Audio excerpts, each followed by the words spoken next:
Welcome back to workshop number 3, and we will start with Rodney Sarver.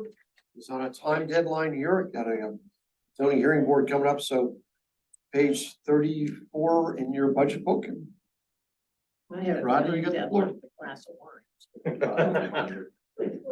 Well, as you can see, everything is above the line, so we're not asking for anything this year. Christmas came early for the inspections department with the software carryover from this year for the new software program. So just an update on that. We started kickoff on the project introduction a week from tonight, or a week from today, I should say. So that starts on to get everybody in gear to transfer data and, begin the actual preparation of that program. As far as the rest of the inspections office, unfortunately, we're losing our administrative assistant. She's retiring, so we're in the process of hiring for that.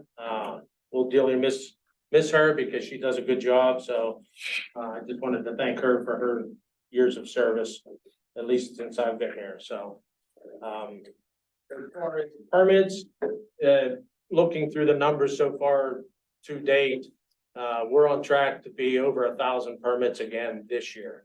So the second year in a row for more than 1,000 permits. Same with violations. We're up over 1,000 violations for this year as well. So what is that from the prior years? 1,000 the last 2 years? last year was 1,000, I think 1,051 permits Right. for the year, which the year before was like 571. Oh, We really jumped up. I'm sorry, it was 700 and then okay. 500 before that. And then, like, if I went back 5 years or 10 years, were they kind of in the 500 range, 600? They kept range? jumping up, yeah. They kept Every going year up. for the last 7 years, it's gone up. It's going up. Yeah, so this year it's sort of plateaued a little Okay. bit with And you permit don't, wise. and I know you're still getting through your thing, but like at some point I want to ask them, how has that changed? Has personnel changed over that 7-year period? And you don't have to answer that right now. I don't want to interrupt you, but. Well, this was the first year that we would have had the extra service level 3, which started, I believe, in February, I think it was. Mhm. I think February they started. Mhm. And then we took the existing code enforcement officer / building inspector and moved them more into the small residential projects to help boost those along. So Okay. it it was a trade-off during the busy summer months where they basically did more inspections and plan reviews and permit issuance for small residential projects. So once the year's over, we'll be able to compare the numbers just to see where everything's at. Once we get a full year in, essentially. You mentioned violations are up as well. The same sort of 500, 700, 1,000 violations as well. Well, again, we're just looking at through the end of November, so without seeing until the end of the year, as well as our new code enforcement officer started in February, so we don't have a full year, basically, data to compare a full year of data. So I can look into from last February to last November, and compare the numbers. But I I'd don't rather have you those got the tonight. new system on. Pardon? I'd rather you got the new system. Yeah, that's true. That's the real push, because then that'll read all sorts of stuff for us. Also happened this year, we had an accessibility audit from the Department of Labor and Industry, which they do every 5 years. So we passed that. I asked for a copy of the report, but they haven't prepared it yet. What does that mean, accessibility? Is that? So whenever they adopted the statewide building code, Mhm. the Department of Labor and Industry, before the statewide code, they would issue permits as well for all residential, multifamily, or commercial projects. So you had to go to LNI and get a permit, as well as you had to go to the local jurisdiction. Or 5 units and above? For any multifamily, anything more than a townhouse, duplex, or single family. So what they did was they inspected for accessibility as part of their permitting. So like elevators and stuff like that? Exactly. So when the statewide code kicked in 2004, they made us inspectors get certified for accessibility. and they put that on us. As part of that, as a concession, they basically came out and originally did audits every 3 years on the inspectors to make sure that they were basically inspecting to code and make sure that everything was being done properly. So they since then moved that up to every 5 years. So they come on, we give them a list, they ask for a list of new buildings, renovated buildings, small little remodels, and then they pick randomly from that list. And we go out with them and they inspect, they look at the plans, and then they look at the site as well to make sure that everything was done in accordance with the accessibility standards adopted by the state. We also did a ISO review this year. So we improved our residential rating from a 4 to a 3. And the commercial stayed the same at 3 for the ISO rating. The And part of biggest, that, oh, go ahead, sorry. the biggest problem with the ISO rating for inspections departments or building inspections departments is the fact that because we're under the statewide building code, and the statewide building code currently is the 2018. So we're already 5 years old in the code. You can't really get much higher than a level 3. You could possibly get a 2, but you can't get much higher because of the old code. And just looking at tonight, I was discussing with Keith earlier about, I looked up the timeline for the adoption of the 21 code, and it won't be adopted until July of 25. So we're still gonna be behind 4 years essentially for that. Is that just that's at the state level where that That's at gets the state State recognized? level. Yeah, They also don't typically adopt the entire code. They'll take pieces. right. So then we end up working out of 4 or 5 different code books for the different pieces that actually have been adopted. And We want to make it easy.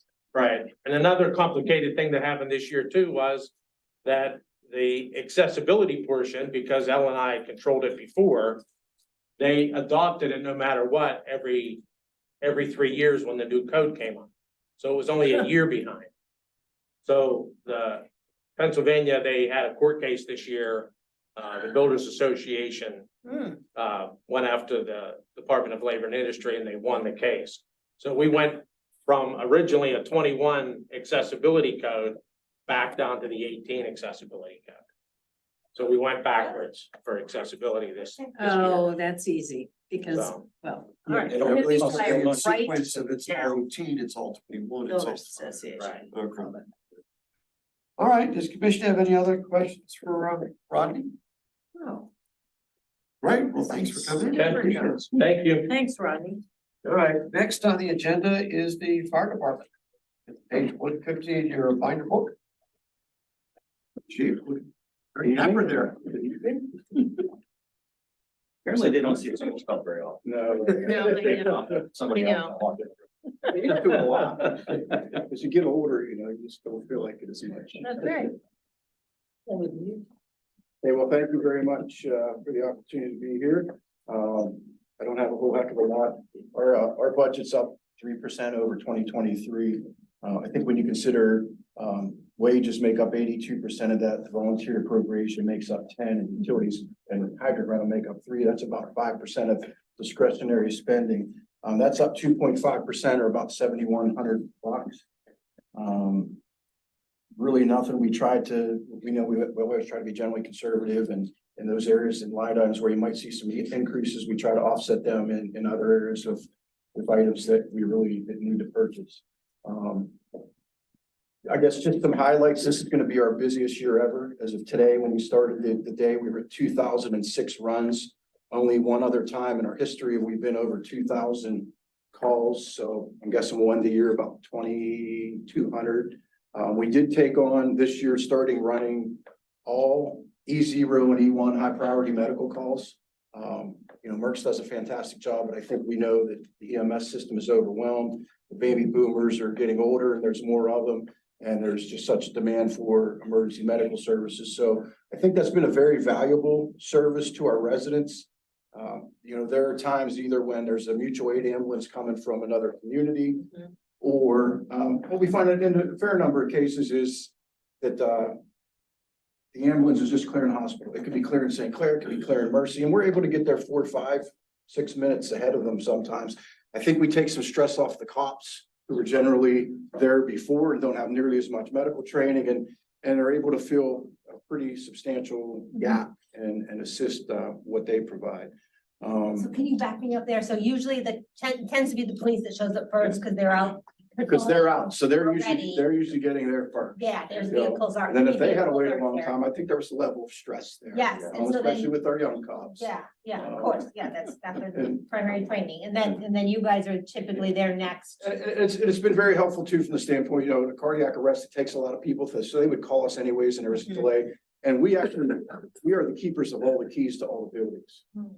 And one of the things that really prompted us to get in this, not only filling the gap, is we had an incident late last year, I believe, where you had some new MERTS employees and they called the police for the keys because they couldn't get into the building. And then the police show up and they get there, say it's 3 or 4 minutes, and then they're like, well, we don't have the keys. The fire department has the keys. And now they're calling the fire department. So, you know, you have somebody waiting 8, 9 minutes. At least we're hitting the street pretty quickly. And if they need in any of the buildings, we can get them in the buildings pretty quickly. I guess the other highlight I would probably throw out there is our volunteer organization continues to be extremely strong.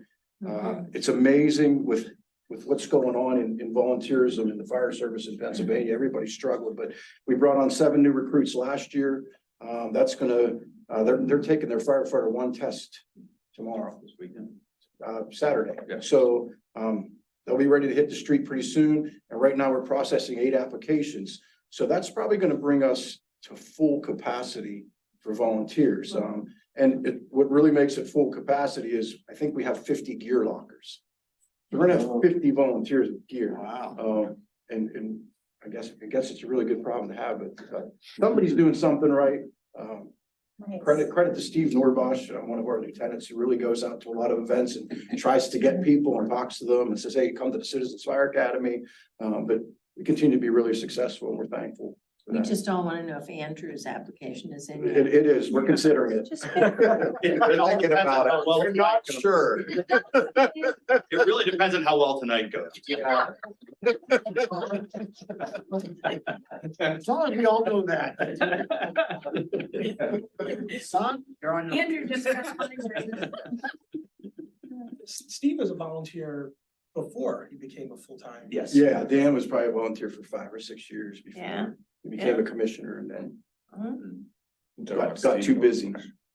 Steve, Busy. talking about Steve Norbosch. Oh, Steve Norbosch. Steve was as well. Dan Miller, yeah, you're thinking, Steve yeah, Norbosch. Steve Norbosch. Yeah, he was president, right? So that's really all that I have. Entertain any questions that we can certainly answer for you. Like, what y'all need? Stellar department, you know, highly rated across the country, what do you need a month? All right, he has the answer, so there you are. So, right, well, thank you for coming in. We appreciate Thanks, your guys. your Good service. job. Yeah. Thank you very much. Thank you. Let's see, next is, No, here, Eric. Oh, I'm up. Oh, okay. Wow. That is succinct. Happy holidays. Thanks. Love the necklace. Why, thank you. I am in the spirit. If you haven't seen the holiday Yeah, decorations it's out front, great. thanks to the commission and Yeah. we're feeling it, feeling the season. So I'll just very quickly talk about myself because I'm pretty much my budget. Myself and then part of my assistant. But I think most of you know what I do. I'm the manage economic development and commercial districts programming for the municipality. So all of those commercial districts, I also work closely with the Mount Lebanon Partnership, provide them technical assistance as needed. So unless you have any specific questions about what I do all day. Mostly we're just trying to find a page number, so yeah, thank you. for your suggestion. Under Page 54. 54. Here we are. So, you know, I won't go into too much detail, but I work to make sure that our business districts are vibrant and thriving with an eclectic, but a targeted mix of business.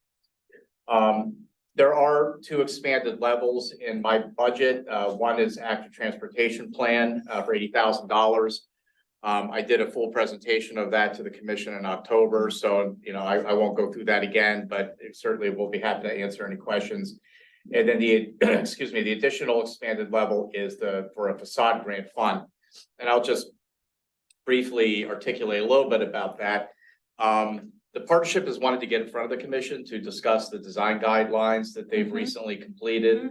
That will happen, but they're complete and they're really a phenomenal document. And the reason that was done, a big part of the reason that was done was so that we could go after facade grants to help property owners, enhance their facades. So that is complete. We have a plan, and what we're looking for is a local seed money to kickstart that, because the Commonwealth program is, to use the word Byzantine, to operate. So there's long lead times, the amount of dollars that you get for the amount of effort that needs to go into those grant applications it's lengthy, it's laborious, it's difficult for the property and business owner. We'd like to seed it locally. And then the partnership would continue to fund it on its own accord without municipal assistance after year one. So it'd be a matching grant program, dollar for dollar. Dollar for dollar Dollar. with the, okay, and the money stays here at the township. And it's administered by the township. Okay. Is- I've run one before. These are, you know, So you, details. They really are. yeah, so it would be a dollar for dollar Yeah. match. Yeah. Again, only facade work. It would be reviewed by the partnership design committee Has to be in adherence with the design guideline. with the, exactly. So the design guidelines, if you want the grant, you have to follow the guidelines. Okay. Where you might see something a little bit different, is I think there's a real good, a desire to push better signage Mhm. for folks, which is an integral part of, Mhm. the facade. So it's not it's not only an architectural element, but it's important for the business. So, I think you'll see a lot of interest for that, but. Yeah. I'm sorry, Commissioner Grella. It doesn't seem like I think it's a great thing to do, and I think it's needed. It doesn't seem like it's enough money.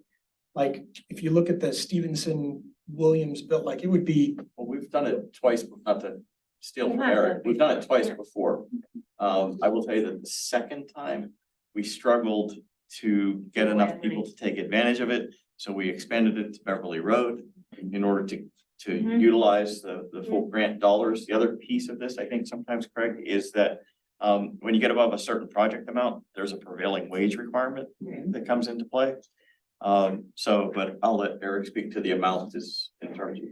Yeah, so I mean, the way it's been envisioned at the current time is a ceiling of 5K. Yeah. But most of the projects would probably. I would view this more as a micro grant program, not, so, you know, somebody that wants to. Enhance use fancy architectural Yeah. terms, fenestration, you know, the Yeah, windows, the signage is, that's why I keyed on that, is because that I think is gonna be a big part of it. We all would like to see better signage than just a pin mounted wall sign. We'd like to see something more like what Empire Music has done, what Badamos had. You know, that type of real eye popping, eye catching, but architecturally significant type of improvement. But with that being said, it could also be used for cornice work, or again, they want to replace pardon. just cleaning. Well, we would hope for more than that, but yeah, I mean, it's really to give a facade a refreshed look. But of course, if they want to do a larger project, you know, this could help offset Sure. some of that cost. Up to, there would be a ceiling. And again, we would like to seed it locally this year, because again, the Commonwealth facade program is cumbersome, is a very diplomatic word. I mean, I'd like to see that above the line. It is. It is. Did I miss it? Oh, it is, you're right, 25, thanks, never mind then. Already is. Um, So go ahead. one other question is, I was looking at the funding for the different organizations, and the manager is recommending 10,000 for the partnership. I believe they asked for 30,000. do you think that they're going to be able to manage on the 10,000? And I'm thinking about the facade program, because my assumption is, you know, you have to pull together the design review board, you gotta get all the plans, you gotta blah, blah, blah, blah, blah. Yeah, I mean, I think the facade grant program, just to speak to that, can be handled. That's at a committee level. The design committee's already exists and is well staffed.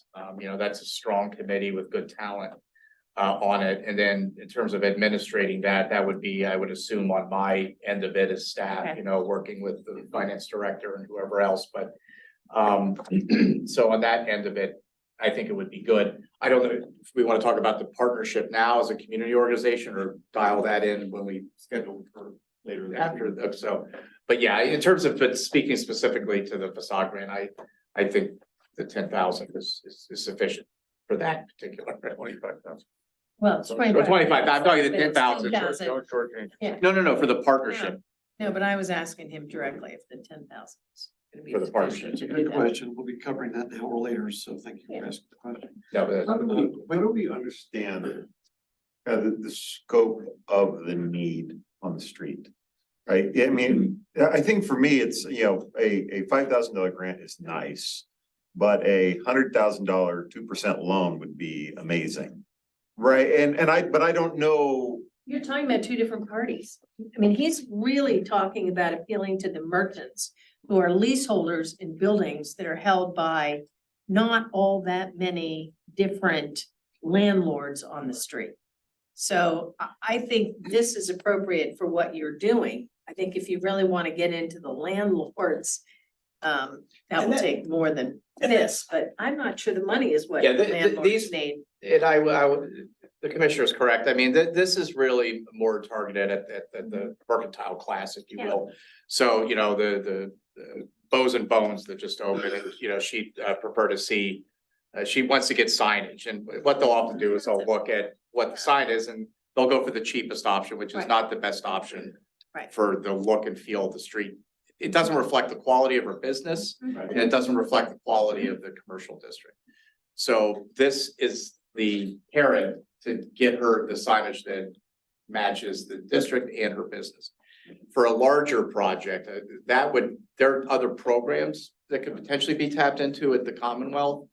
So that would be one option. So if there was somebody was really doing a rehab project, this isn't a rehab. Right. Grant. Obviously with that, with Yeah, 20. right, yeah, it would have been in 1911 maybe, but you know, not now, so. You know, usually those types of projects have longer lead times, you're aware of them, you know they're coming, and you can work with various agencies to pull in grant dollars. If there's a gap, or to incentivize a better project, if that makes sense.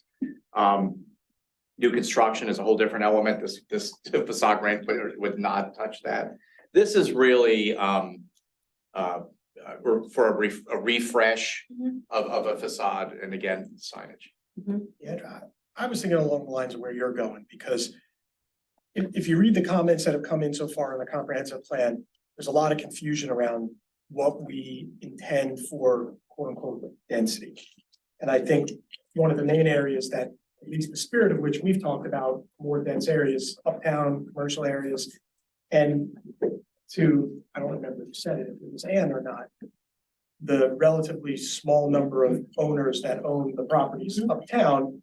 Mhm. I mean, I don't want to make a comment whether they're struggling, not struggling, but they have the ability to go a lot higher than they currently do. So there's something there that we need to tap into to help incentivize them to build the properties that provide the density I think we're looking for in those areas. It's like uptown, they can go to what, 88 feet, 90 feet, something like that. And they're all like 30 feet. I mean, they're not second stories, I think, are the highest we have. So, you know, like that's where I think like, hey, if we make it, if we say this is where the municipality wants to go, and we should be willing to put some money behind that so that we're not just putting it all on them, saying, go out to a bank and get a 10% loan and, you know, maybe it'll work. Yeah, but it sounds like this is the dynamic here, just so I understand, scale is, right, there's the property discussion, which is one, and then there's this, which is more facade, kind of. yeah, creating the experience, whatever the bones of the buildings are, right? And again, and it's riffing, and it's riffing on the design guidelines we've completed, which is again, an excellent document. I'm looking forward to when the partnership presents that. But this kind of, this would be the launch pad to start actualizing what the design guidelines can do. Right. And then as we move into a larger development project that might happen, new construction or rehab, the design guidelines could be a North Star document to help guide that. Again, it's a partnership document, not a municipal document, but we can use it as it's for the guardrails of how we'd like to Say, design. there will be no tax incentives for this project unless you adhere to the design guidelines. that type of thing. That's what you get. That kind of thing. I've got a different question for Eric, and you may not be able to go into the details right now. The old PNC building is still sitting empty. It won't be for long. That's what I Good. heard the last time, and I was just like, It won't be for long. The plans are submitted. Great, excellent. The only thing that irks me about that more than anything is blocking off the parking. Infuriates me. And I know it's private property and they have every right to do it, but it bothers me. And in the United States, where we need parking in certain circumstances, that's the way it's treated. I think it's just a waste. That was a political editorial by this one commissioner and did not reflect the township. all right, any other Clear. questions, comments, or political sidebars?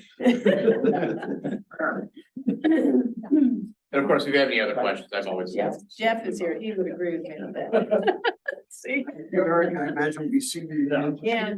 Yes. Okay. Andrew, who would you prefer? Moving on to Mountain Rescue Team South, which is right on time.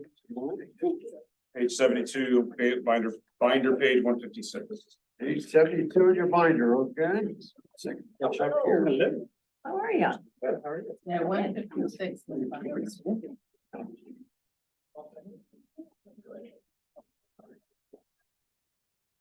How are you?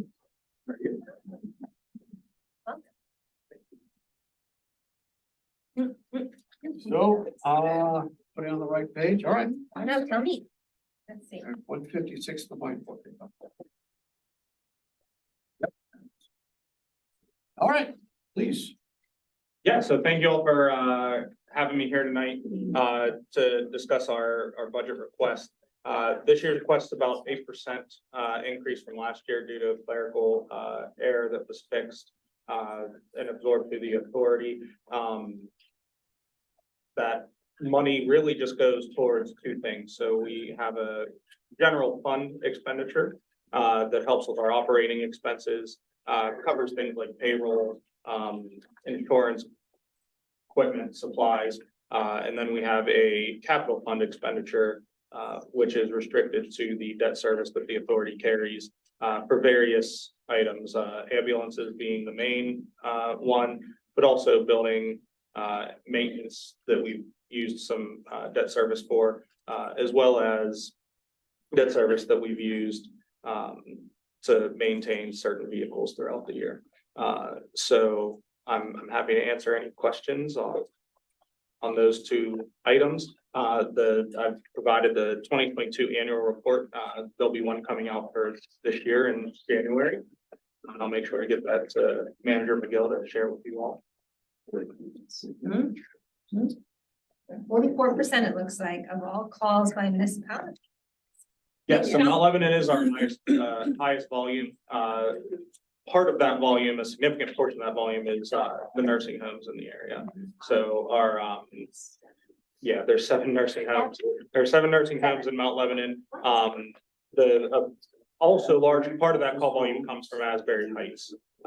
We had a significant amount of call volume that also came from Baptist Home and Baptist Manor. Since they've closed Baptist Home, that's significantly declined. We do still run to that building a significant amount, but not nearly as much as we did when both facilities were open. Can you talk about the number of calls you're handling these days? Yeah, so Comparison. we're averaging just under 1,000 calls a month. We'll be ending the year close to between 10,500 and 11,100 calls. That'll be a record for us. Last year was about 10,250. We'll be slightly above that. We're projecting probably within 1 or 2% above that. Again, that's 70% of those calls we transport and we can bill for. 30% of those calls we don't transport. Those are patients that are treated on scene, or someone calls for them. We go out and they decide they don't want an ambulance. And those calls can't be billed for. There's no reimbursement for that legally through Medicare regulations. So we just, an ambulance has to respond, we provide whatever service the patient needs, and then bill appropriately if we're authorized to bill for that call, which currently through Medicare regulations mostly is just for transport. There are some situations when we can bill for a non-transport. However, they're very limited, and the reimbursement for that is a set rate. It doesn't depend on what was done for the patient or the amount of time that was spent with that patient. And even the amount that you can bill is not ideal. Yeah, so we can set our own billing rates. We can bill, whatever we feel we need to bill, but Medicare and Medicaid, we're contracted providers with legally. And so we have to accept what they reimburse us at. Our advanced life support bill is somewhere around $1,500. If we have a paramedic comes to your house, starts an IV, gives you medications, transports you to the hospital. However, Medicare and Medicaid reimburse significantly less than that. So currently, Medicare is right around $400. Medicaid is somewhere around $350. So we take a significant loss just in the billing in general. We project to bill out about $7 million a year because of contractual allowances for Medicare and Medicaid. Being a significant portion of our call volume, about 50%, we project to bring in about 3.2 million. So we take a pretty significant hit on billing from Medicare and Medicaid. And that's an industry-wide problem. That's not just It's not just mine. yeah, that's not just Mercer. That's an industry-wide. Those Medicare, Medicaid calls are roughly what percentage of the total? It's over 50%. We're close to 60%, 55 about. 55 to 60%, really? Yeah, and that again, that is also typical that a majority of our call volume is Medicare, Medicaid. That's an industry standard, just because that's who's calling 911, right? The population that has Medicare and Medicaid. So we do see some reprieve when it comes to your commercial payers, right? So Highmark and UPMC obviously pay higher when it's their commercial product and not just their Medicare Advantage product. Their Medicare Advantage product still pays at the Medicare rate. We also don't balance bill legally. We can't balance bill anybody on Medicare or Medicaid. So that money that we accept from them is what we get. That's the money that we're allowed to get. It should be criminal, but it's a government doing it. Anyway, Well, try to stay on topic of what we can do. points to a Tough job job. for us to make sure we lobby to get these kind of things fixed, because otherwise, if we didn't have us helping to pay the bill, it wouldn't be sustainable. You know, it sounds like hyperbole, but it's true. There are It is true. ambulance Yeah. services that do not have government funding, and there are no patients there. Yeah. That's the one question I have, and I'm looking at the financials page on your. Yep. I see grants and subscriptions and community contributions. Where does the rest of it come from? So billing, So it's. Billing. yeah, significant portion of it comes from billing. Like I said, about 3.2 million comes from ambulance billings directly. And then the rest is filled in between community contributions from the 6 member communities, subscriptions, which are about anywhere between 500 to 550,000 a year. And then we also receive grants when possible. That's one of the things that we look to try and obtain. And then standby services, right? If we do a sports standby for the school district, private entities, stuff like that, they get billed for the service. Josh, Courts recently changed organizational structure to go from an executive director and a chief of operations to a combined position, which is now the position you hold. Has that proven to be successful? from a model standpoint?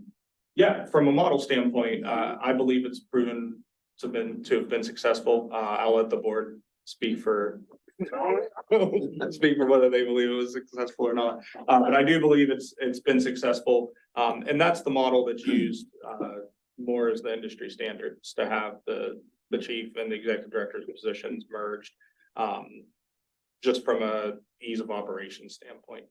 And our collections have improved. That was a good thing. Yeah, well, I think Way behind on our collections. So I'd say this year may be the first time I ever received an email notification about renewing my subscription. Yeah, so we've streamlined a lot of processes. The subscriptions were one of them. So the subscriptions, we tried to move online to allow an online payment option. That opened up the door for credit card, debit card payments, stuff like that. But it also allowed us to get it out faster. So we mailed the mailer in November, early November, but emails started going out in October, right? So we start to see that money come in a little bit sooner. That end of the year, the billing slows down kind of industry-wide. It's a trend that we see where we start to see slower billing come in these last 3 months of the year. So being able to get the mailings out, or emails out to allow people to start subscribing helps to boost that income right there as the billing income starts to slow down. The call volume doesn't necessarily slow down, but you have about a 30 to 60 day gap between when we take someone to the hospital and when the money from that bill comes back to the service. Do you track how many in-city subscribers you have? Like, do you know how many Mount Lebanon subscribers? Yeah, so we can pull reports by each individual municipality. They follow pretty closely with the population, right? So Mount Lebanon has, a higher population. We have the most subscribers out of Mount Lebanon, and then it follows that trend. I'm happy to, I don't know those numbers specifically off the top of my head, but I'm happy to get those. Like 1% or is it like 20% kind of? So the standard would be about 25 to 30% is what you try and get population wise. We hover right around that, right between 24 to 26% of the total population subscribe. So we've always liked to see that number be higher. But again, it's hard as population shift, right? So it's the younger generation comes in and you say, hey, pay for this ambulance now in case you need it. They don't think they need it ever, right? They don't think they're ever going to need that service. And then on the conversely, as we changed the structure, right? We used to be 100%, it's 50 now, just to even out what we were writing off versus what we were collecting. There are some people that then choose not to subscribe. Right? They'd rather take the chance of the fee. I don't think I remember seeing a multiple year option to subscribe. Is there one? There's not a multiple year option. So there are some regulations around how the subscription programs have to run. really, that's interesting. And one of the things is that you can't write off more than you bring in. It has to do with some antitrust stuff with Medicare, because obviously that's the highest amount of people that. Could there be auto renew, like I could get my credit card? So we talked about auto renew. I think the biggest challenge we've seen with auto renew, we've even seen it this year, is people move so often, especially when, you could have someone that's been a resident for quite a while and then they move into an assisted living facility or a elder care facility out of the service area. We can't make them a member of our service if they live in another service area. So we have people that just kind of intrinsically write their check, right? They see it and they're like, oh, here's my check. And then when we call them because we see their address and say, where do you live? And they're like, well, I live in Scott Township. We're like, okay, here's your money back. we can't process that. So that's the problem we see with the auto subscription is someone moves out, they're paying for them, but they live in an area that isn't necessarily covered by our subscription. Then we can run into issues there. We are reciprocal with all of the ambulance services that immediately surround our service area. So Baldwin, Scott, Kerwin, Tri-Community South. The only one that we're not with is the city of Pittsburgh, but that's because the city of Pittsburgh doesn't honor that kind of model because they're fully tax funded. So they just if they provide service to us, they bill non-residents and you have to pay the bill. They don't honor any discounts or any, No mutual aid. What's the total number of employees? 55. And so there's 16 full-time paramedics, 8 full-time EMTs, 7 part-time paramedics, 11 part-time EMTs, and then how many administration? Yeah, so there's myself, a director of administration, and 3 lieutenants. Our part-time staff fluctuates. From time to time, they're required to work a certain amount of hours. And if they don't meet those hours requirements within for a certain number of months, they get released from the roster. And that's just to maintain proficiency. We run a pretty high functioning service when it comes to education, training, the equipment that we carry. So even when they're working at other agencies, most of those agencies don't carry some of the equipment we carry, like our IV pumps. They don't carry a lot of the medications that we carry on our medic units. So we need them to maintain a certain level of proficiency with that operation. And so we ask them to do a specific amount of time per month. And if they can't do that, we separate, and it's all on good terms, but we ask them to. Makes sense. Yeah, no, I was more curious about, it's like, the staff that aren't going out on calls, right? How many? So honestly, the only staff that doesn't ever leave the building on a call is the director of administration. This is Jerry. Yeah, Jerry's yeah, the only there's one. only one. Our lieutenants obviously are mostly our field supervision, so they do administrative work. That is delegated down to them depending on their skill set and their specialty area. But they are out in the field when needed, pretty much every day. Myself, same thing, if there's a major incident, or just a second ambulance needs a extra paramedic, so we have a second cardiac arrest come in or a second critical call. I also have response capability as well, so. But who's doing all the credit card issues and the website and Sure, our director of administration. the bookkeeping? So we actually have an accountant that does the bookkeeping. Bookbinders.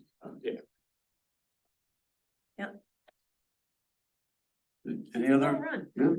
It's like Cracker Jack. Yeah, in my position, right, the amount of time that I'm called out of the office really is low. It's dependent on, right, it's dependent on call volume, it's dependent on a whole bunch of stuff, right? The lieutenants are that primary field response from a administrative standpoint. So I'm in the office more than I'm out in the field. Yeah, of course. Someone's got to mind the shop. Exactly. I just signed up. I think it took me 4 minutes. Perfect. Thank you very much. The We rest of appreciate you it. are all signed up. I'm signed up. Yeah. I used to, but then I would just like forget to do it, set the thing aside. Can't remember if I renewed or not. So I like the online.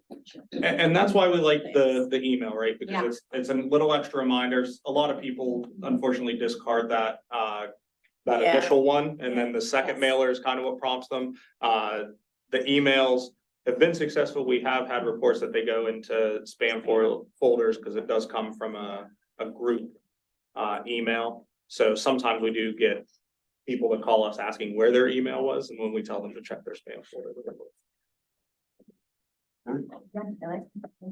Does commission have any more questions?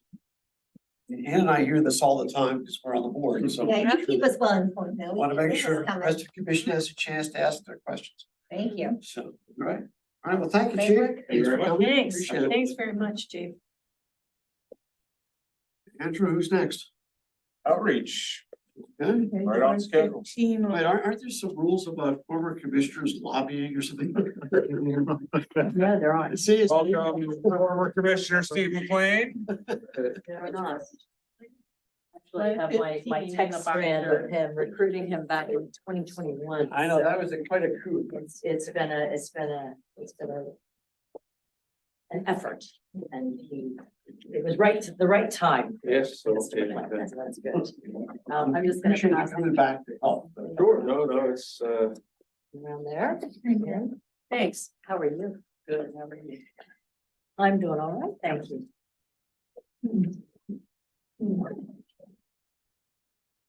I'd like to thank you all for the invitation. I hope everybody had a wonderful joyful Thanksgiving holiday. Looking forward to the next winter holidays to come. On behalf of our board, our staff, our team of outreach, we're privileged to be here tonight. I'm joined this evening by our board treasurer, Steve McLean. We continue to thank our Mount Lebanon community and the leaders here who support and advocate for this agency, which makes us an exceptional mental health counseling and educational resource for the kids, teens, and families in our community. Outreach's team continues to add talented counselors who have embraced our culture of care and connection. They are doing the real work at Outreach, and it is a privilege to work with each and every one. Next year, Outreach is going to celebrate 50 years of service to the youth and families in this community. As we review the work of the past 4 decades, we contemplate our relevance and how we are impacting those we serve so that we can be ready for the next 50 years. One of the handouts I've shared is part of the National Youth Risk Behavior Survey. This report is developed by the Centers for Disease Control and Prevention's Division of Adolescent and School Health to highlight the National Youth Risk Behavior Survey data collected every 2 years among a nationally representative sample of U.S. high school students. The page shared is a progress at a glance for mental health and suicidality variables, comparisons from 2011 to 2021. As you can see, those having persistent feelings of sadness or hopelessness have gone from 28% to 42%. The questions related to suicide have already also increased. It's this one that has the, we're in the red, except for the bottom one that's in the yellow. Mental Health America's The State of Mental Health in America, published in 2023, provided the following statistics. 16.39% of youth ages 12 to 17 reported suffering from at least one major depressive episode in the past year. Youth experienced numerous hardships during the COVID-19 pandemic. The CDC's Adolescent Behaviors and Experiences Survey found that 67% of our U.S. high school students reported that schoolwork was more difficult now, one of the many factors which can have a detrimental effect on mental health. 11.5% of youth, over 2.7 million, are experiencing severe major depression. 59.8% of youth with major depression do not receive any mental health treatment. Nationally, 1 in 10 youth who are covered under private insurance do not have coverage for mental or emotional difficulties, totaling over 1.2 million youth. Looking at these statistics, it becomes very clear that the affordability and accessibility of Outreach's mental health counseling services and program offerings is still quite pertinent, impactful, and very necessary. We have continued with the expansion of programs throughout our South Hills area, providing mental health meetups, community workshops, and our QPR gatekeeper training. Our team is more visible at our community events with our community partners, including Mount Lebanon Police Department, the Fire Department, the schools, and the library. We have a new youth-led initiative committee, the Outreach College Crew, working directly with our program manager, and they are co-hosts of our successful podcast, Teens Tap In, as well as junior board members for the board. Our counseling services continue to be in high demand with intakes on the rise and sessions increasing. We are seeing a higher level of need in our clients, and our counselors have stepped up to take on these cases. We are excited to start new programs in 2024, social skills group that will be starting in January, as well as new evidence-based drug and alcohol program, Project TND, which means Towards No Drug Use. The Mount Lebanon allocation received by our agency continues to provide free parent consultations, but most importantly, partially or fully subsidizing individual counseling sessions for our Mount Lebanon clients. Having the ability to fully subsidize clients removes an enormous obstacle for those seeking affordable and accessible mental health counseling. Remember that we never turn anyone away due to an inability to pay. For 22 and 23, which is through 10/23, October of 2023, counselors provided 2,283 sessions with a 20% increase in sessions in 2023 to date. Anxiety, OCD, panic, depression, suicidal ideation are joined by adjustment again to be the top 3 reasons clients are seeking out our services. We've impacted over 1,500 kiddos and adults in the past year with our presentations, our workshops, and our programmatic offerings. We thank you for your time this evening and for your continued support of Outreach's mission and vision. I have to say that I'm always impressed by either there or a lot of more people online, the passion, the energy of the Outreach board members. I mean, it's just, you can just feel it. Yes. Even over the internet, you just feel the energy. People always put time and energy to help, it's just, Indeed. it's nice to see. I know we talked in previous years about the work of outreach, trying to do something with the police department and handing off and so forth. And the chief was here earlier and talked about that. What's kind of the latest from your perspective? Well, our clinical director had to go through some training, in order to be able to take on some cases, and be referred. So she did that training that was referred to her by Jason, by the chief. And, we continue to be able to take those kids on that they are referring to us. I know that there is an effort to hire a full-time social worker within the department, at least to get somebody in. That person might not be associated. Mhm, yeah, they might not be associated with us. However, I would hope that we would be able to establish some kind of a relationship with them. As far as our clinical director is an LCSW, she's doing supervision for all of our team. And it would be great I'm sure for that person to actually also work with another group of people who are caring about this community. The grant that I went out for, was denied, so that was unfortunate. But we are soldiering forth, and anytime there's an opportunity, the chief and I are talking about it. So last year, it looks like we were funded up to service level 3, and this year, the manager's recommendation is to only fund service level 1. So that would mean we'd be cutting services at the library that serves elementary and middle schools? No. No? What does that mean? You want me to explain it? Go ahead. Yeah, so we have plenty of carryover from these programs that haven't been Yeah. used. So those will all be funded through carry So there is funding for number 2 and number 3 and 4. and 4. Yeah, Are these carryovers that we had, because we've allocated extra money for outreach every Correct. year, it's just that hasn't been used. it's what has been, yes, Build Correct. those. that's Yeah, correct. we did start invoicing As this year. as established at the twenty Last twenty-two year. budget session for 2023. So, and then all this is like in outreach's hands, you have the resources you have that you have, and that's what you're working with. And so it's not a matter of funds. Right, correct. So, Funds from us. yes, funds from you. We did want, the library is sort of an invoice separately kind of a thing, and the police department as well. Our finance manager put together the expenses for all of our Mount Lebanon clients, which is directly related to that 104,040. And it came in at 128,864. So that means that we do have to make sure that we're fundraising, that we're using our event funds, that we are making sure that our annual appeal is going towards G&A, just to make sure that we are subsidizing our kiddos as much as we possibly can. And I wanted to make sure that I discussed it with all of you to show we are good stewards of the taxpayer dollar here. We are making sure that we are doing what we are required to do. And that what the expectation is in following through. And I have an incredible finance committee that is constantly, they are on top of it. Is that carryover because where the service need isn't there, or are we just not, are there program restrictions that have restricted us from spending that money? I would say that it's a lack of people who actually can do the work at this point. We have one program manager who is doing that kind of work, working really closely with Katie at the library and Sharon, and doing some great things. We have a couple of new counselors who are like, I really want to get involved in this program stuff. So I see that as an opportunity to really start getting other people involved in these library programs and some things that are going on in the schools.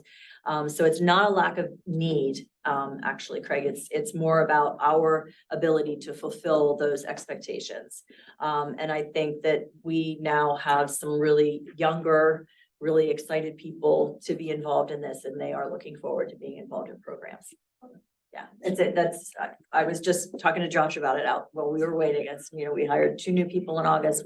I just offered somebody else today, so we're really excited about it. And I think maybe another point that goes to how that would be is you might be able to help a little bit with the idea of, was it last year where we had, I don't want to use the word a waiting list, or we had. Yes, we did. We did, and so hiring additional counselors and making internal workflow changes that's gone away. Right. But as Mary said, it was what 20% increase in cases. Yeah. So I think there's sort of a disconnect how you can get the resources ready, getting to be based upon actual counselors or how you have your Right. workflow in place. So there's a little bit of a disconnect. And I think a lot of businesses are experiencing that type of thing as well.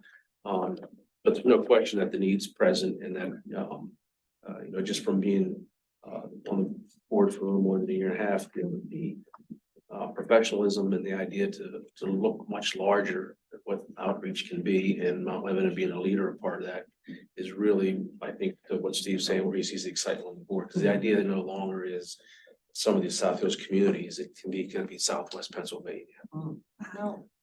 But you know, that's out there. Down the road, yeah. It is, but the idea to try to get that mindset or the professionalism on, and then also how to manage the, you know, under the hood. So like Yeah. finance looks under the hood. These guys are really driving the car and picking up the passengers. That's a growth. The growth takes time, growth's hard. Fun analogy, right? So, It's really good at it. Yeah, and I, to Steve's point too, you know, you look at the data sheet that I gave you folks from what the sessions are.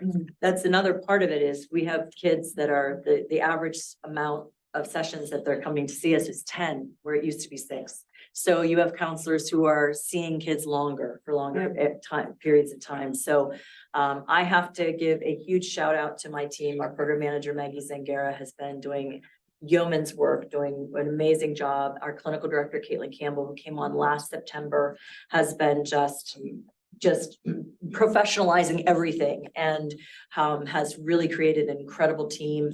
We have a development consultant that we have through a grant, Annie Kosick, who has changed our social media, the way that we operate on social media. And we have some counselors who are like, I really want to do that too. And so it's so much fun because everybody is really pulling in the same direction, and it's really a cool culture to be a part of. And so when we hire people, it's like, you know, you got to fit in here because we're awesome, and we want you to be awesome too with us. And luckily, we've found some really amazing people that are coming to join the rest of the amazing people that have been there for a little while. So we're very fortunate. And I think another interesting just is for the endowment, you had a goal for the 50th year to hit 500,000, 13,000 short as of today. So no, you know, so that aspect is less about the day-to-day operational aspect of it, but it's about you know, commitment to trying to get this in perpetuity and you know, so you get to 500,000 and then maybe 10 years we try to get to 1 million on an endowment side type of thing. So yeah, there's a lot of leverage to get the services rendered. And So Joey, you have an event Saturday, you'll get your number. Yeah, no, that is a fun event. It is a fun event, one of our ambassador events, but yeah, the endowment initiative kicked off in 2019's private kickoff in 2019, and then lo and behold, we went public in 2020. That was fun. And so we sort of pulled it back to say, okay, we're doing well with what we have from the private one, but we really have gone out and asked folks and to say, if you know of other people who want to be a lead donor, that's 10,000 and above, or if you know 2 people that want to be $5,000 donors, it can be a pledge over a number of years. I just got someone in who said, is it okay if I do it over 10? And I said, yeah, that's fine. Whatever you want to do, whatever works for you, I'm fine with it. So, so we are looking at the long-term sustainability of this organization, and the fund is at Mount Lebanon Community Foundation. So it's investing in what we have here, and it allows us to get a stipend every January when we get our funds, and that has managed to fund the raises that we give to our team, you know, to make sure that we are retaining this incredible staff. It can be used for technology if we need new computers, which we're talking about maybe doing, just keeping our laptops and having, you know, do that instead of having desktops. And so it allows us to think outside the box, literally, and really fund things that don't have to touch get into the G&A stuff, which is great. Mary's given credit to everyone on her staff, to her board. I will tell you that my experience has been, since Mary transitioned into her role, she's really moved outreach to a different level. from taking them to an organization that sometimes struggled from a funding standpoint. Going out and I'll say hunting down grant opportunities. In having conversations with other communities, again, to expand sort of that delivery of services and also expand their financial base. So, Mary, in my opinion, deserves the lion's share of the credit for moving outreach forward. We have a really great team. We do. It's well said, it's true. No, it's a really great team. I couldn't do what I do unless they were doing what they were doing. So we're all pulling in the same direction, which is great. It's been a long time coming. And I have a great board, Yeah, we do that. people here too. So, yeah, we're all, and I thank Keith for that. That was a lovely accolade. Thank you very much. I appreciate it. Next year will be 10 years. So, Oh. yeah. Wow. Yeah, Congratulations. seems just like yesterday. Yeah, it was like, wow, you have a budget presentation again? It just seems like yesterday. So above the line, as you all refer to it, is 104 carryover. Yeah. Yes, with carryover. Yeah. And you'll tell me what the carryover. That works, that numbers works? Yeah. I mean, well, I mean, the truth of the matter is, we, every time we talk about it, the goal is to raise more money. Yeah. Yeah, so I mean, if you wanted to say above the line, I'd say 130, that would just be equivalent to what we spent on Mount Lebanon, so if you could. Your operating expenses are 130. Just for Mount Lebanon. 128, but when I was a commissioner, you guys always used to do like 130 and $45, and I always like to round it. But if you guys can. Did you miss if there's an that? Did you opportunity- answer? if there's an opportunity at all. If there's an opportunity to move that above the line 130, that would, that would be wonderful.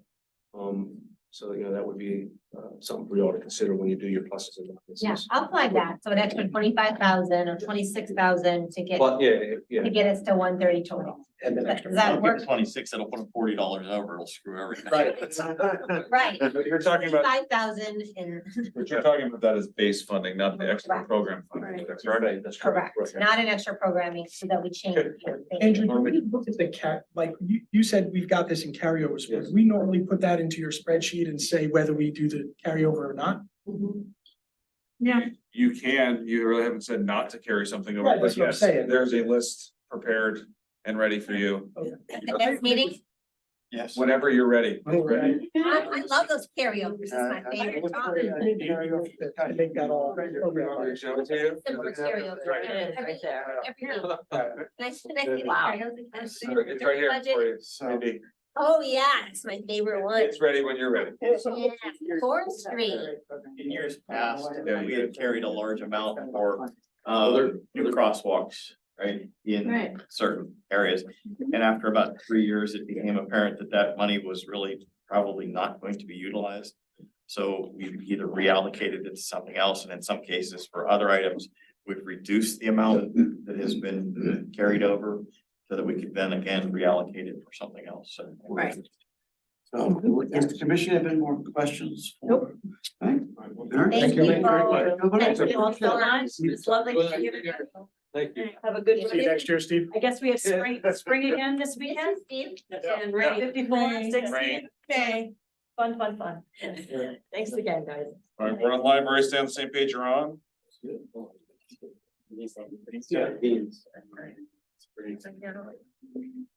Hi, Rob. Hi, Robin. Hi, everyone.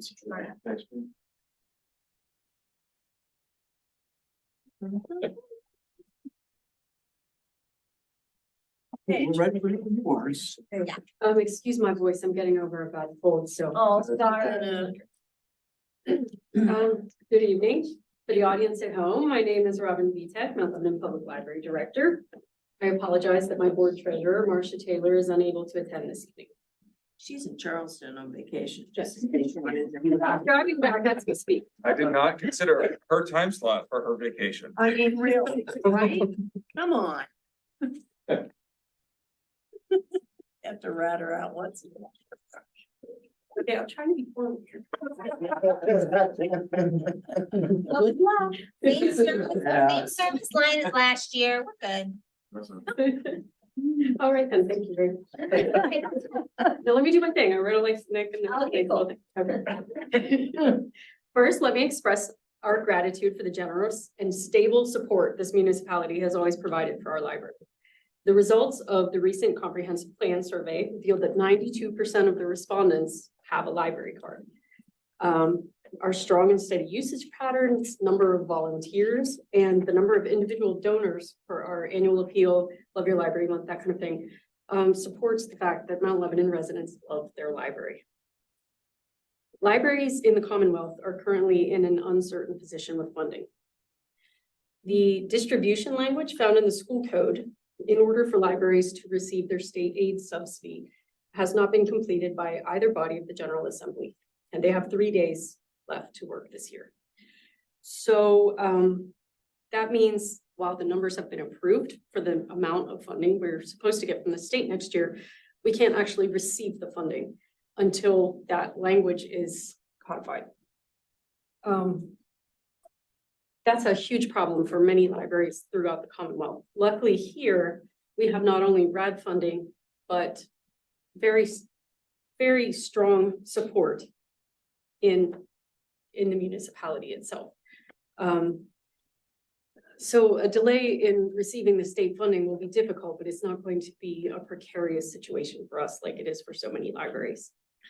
The municipality provides not only operating funds, including salaries and wages, funds for materials, supplies, and equipment, but also maintains our beautiful library building. As the new renovations to the library are now 26 years old, there is some expected wear and tear to a building as heavily used as ours. In the past year alone, the team at Public Works has replaced most of the lighting in the stacks, contracted or working to replace most of the lighting in the stacks. They've contracted replacement of the sidewalks all around the building, which was completed, and are currently working to get our elevator repaired. They've helped with special projects as well. In the spring, they assisted with the installation of our incredibly popular 24/7 outdoor holds lockers. And this coming January, they'll help with the installation of our automated material handler replacement in the circulation office. In the past year, we've hired several new pages and part-time circulation clerks to add to our incredible staff. And we replaced our adult services librarian of 20 years, Laurie Schultz, with a new senior services librarian and a part-time children's librarian. Increasing our presence in the community is an ongoing goal for us. And our new staff members are prioritizing involvement in community events, visits to schools, daycares, and senior living facilities, and building even more partnerships with local organizations. Speaking of partnerships, I want to take a minute to speak of the ongoing programming with Outreach Teen and Family Services that you just heard a little bit about. Middle school students have been able to participate in Mental Health Mondays weekly during the school year. And we also offered a series of Wellness Wednesdays for 5 to 8-year-olds, which you don't see a whole lot of mental health and wellness programming for that age group. So that was really unique and special. At least one of our teen patrons has started getting personal help at Outreach after attending the weekly program with Maggie and building a rapport with her. Overcoming some of the stigmas surrounding mental health care, helping to provide coping tools for everyday life, and empowering our teens to advocate for themselves is an incredible use of tax dollars. Our library continues to welcome hundreds of thousands of visitors each year and provides an inclusive, welcoming environment of intellectual enrichment, creativity, and enjoyment, and a forum to exchange ideas by providing top-tier programs, materials, services, and community support. Mount Lebanon's support of this essential and well-used service is necessary to its continued success and helps us to contribute to the vitality and strengthen the fabric of our community. Thank you. You mentioned the hundreds of thousands coming in. That must be like 3 o'clock when the bell rings over. No. They're all there at that time, yes. How is no. that working out? I know that it's some stress on the library. How's that going? It's going really well this year. January to March is the really wild time. That's what's coming. So yeah, we're all looking forward to that. They're locked indoors. Yes, no, we've got to, it's going really well. What about the solar panels? Any sort of feedback from anybody talking about that? And, Not that I have heard. We do have the display right near the circulation desk, and it is up and running. So it's really neat to look at, but yeah, I haven't heard any feedback about that, sorry. That's all right. That's all right. Anybody else? Questions? My husband's there every day. I know all about it and who works there and everything. When is the chili and beer? I don't know. Bruce for chili night. Ever coming back, believe it or not, we do not get a lot of volunteers that are willing to stay until 11 o'clock Oh, cleaning out chili pots. imagine. So that falls to staff and they are not really, So, yeah. I mean, seriously though, fundraising events aren't as lucrative as you would think they are. They were super fun though. I really loved the beer. Any other questions from commission? All right, thank you, Robin. Thank you. Thanks, Feel better soon. Thank you. Yeah. Okay, Mr. McBean's, page 33, page 54 in the binder.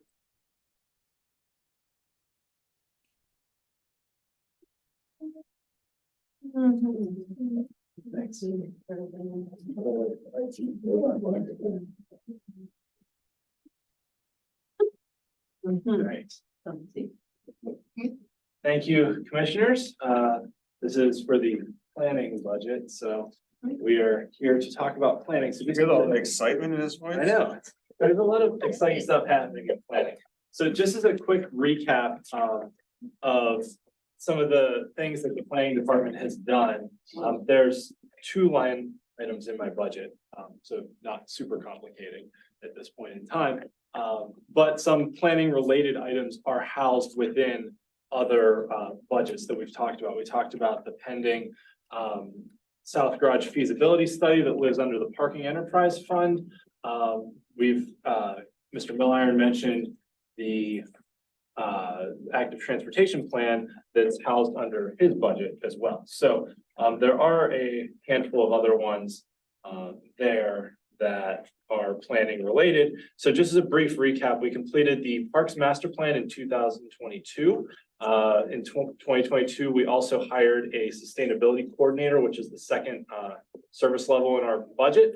That position has taken on grants administration and grants coordination for the municipality, which has been a really key function for us internally, as far as tracking grants, as far as making sure that paperwork is filed appropriately with the grant funding agencies.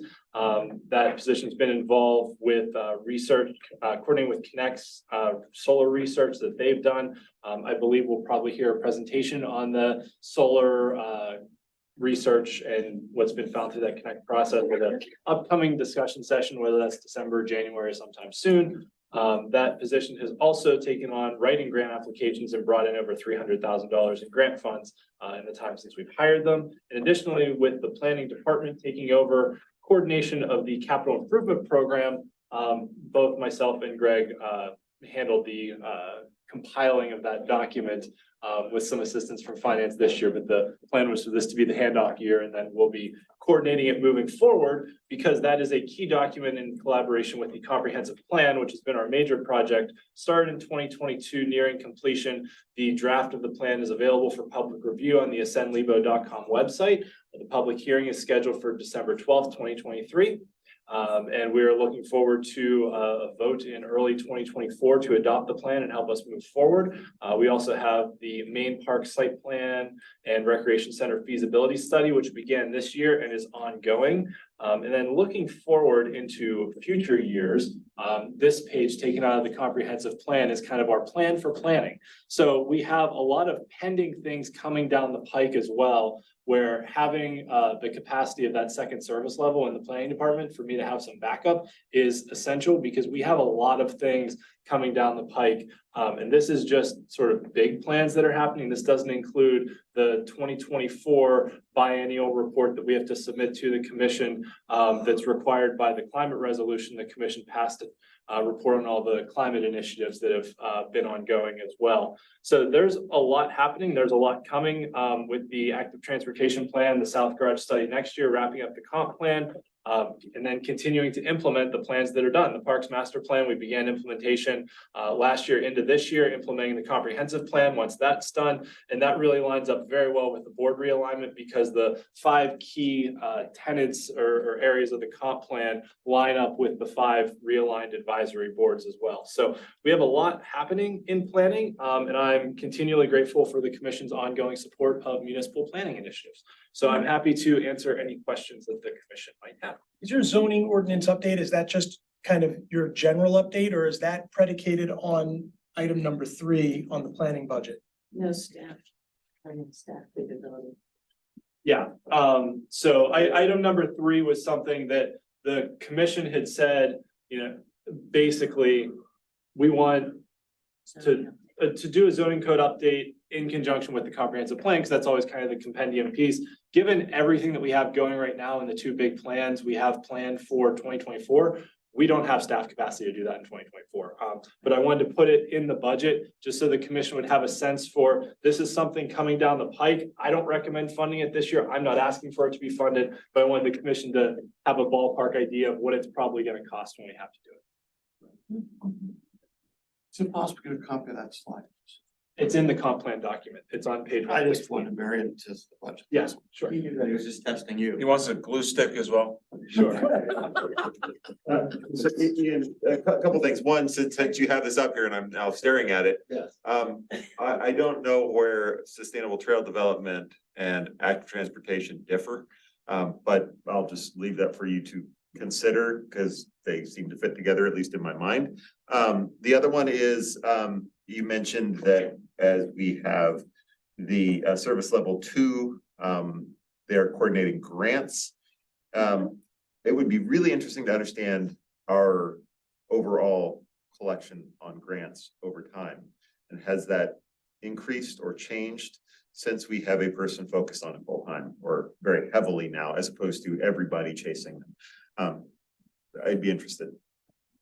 I'll see what we can do. One of the things that Greg has done is created sort of a grant tracking spreadsheet to help us track all the grants that we have throughout the municipality, as well as, you know, track deadlines, keep track of just simple things that you need, you know, when you submit for reimbursements, things like that, that then you have one central hub to go to. You don't have to go back and look at old documents. So we're having that additional capacity within the planning office has enabled us to do some of those things that I just didn't have time to do. And I should also mention for myself, some other projects that, you know, we've wrapped up this year, the solid waste contract, the sidewalk expansion policy, the brick streets policy. We got 2 land development plans approved. We finalized the website redesign, the Vibrant Uptown project, and we completed our collective bargaining contract with our crossing guards.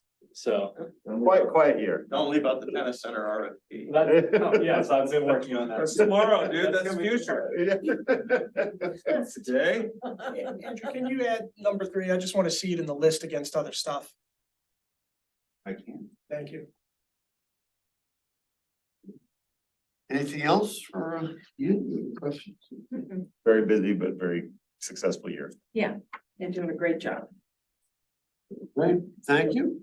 Moving to page 34 is engineering services. I will handle that one. This is for general overhead for engineering. Things that are contained within this budget are the retainer for Gateway Engineers, which has not changed the entire time I've been here. And over 10 years, it's probably been longer than that. Covers anything for land use meetings, which is a weekly meeting with staff to go over any issues having to do with land use and other projects within the municipality.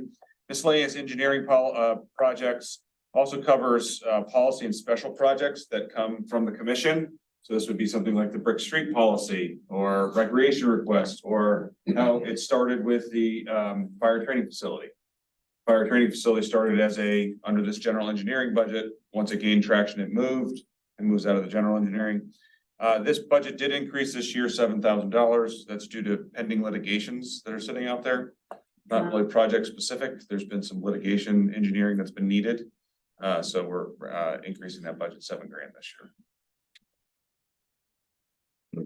Why don't we see all engineering services that we spent in this area as well? I know that it's separate by project and pulled out, but it just would be helpful, I think, for in future budgets to see as well what we spend on total outside engineering costs. I did share that with the commission, Yes. and I share that with them every year. That you have that broken out. I do that for the commission. Do you do it though, only upon request? No, I track it every month. Okay. That's, In our that's upon, reports. In our I can deliver that report within an hour. Just seems like it would make sense to have it in the budget as well, the total engineering services. Yeah, then it's double counted. I don't know if I think. Or not, yeah, not, or just You to note can't have it. it here because then it's, I mean, I think it's project specific is appropriate. But it is nice to know how much. Yeah. on a separate thing, sure. Footnote. Yeah, like a footnote, like a something. All right. Any other questions on engineering? All right, What's next? moving on to page 35, which is civic activities.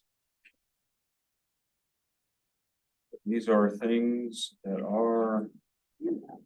There's the 3 service levels within this budget. First is holiday celebrations, so these are the holiday tree preparation in the Beverly Road Business District and in Clearview Common. Also takes care of any ancillary things for, what are we calling it now? The holiday market. Holiday market and those types of celebrations. It's the party budget. But that's the specific party budget, specific party budget. Service level 2 is for July 4th, for all activities, personnel, contractual and attractions, fireworks, all those things are contained within that budget for service level 2 for 4th of July. And finally, the party budget really and other activities is that service level 3. This includes the summer concert series, which is run by Rec. So these are different departments that do this. So it's Eric with commercial districts, it's recreation, it's block parties with Public Works. Yes, Rudy, I will give you a shout out, no worries. Police services when needed, crossing guard services, you name it, the gamut's in there. And we project all those out throughout the.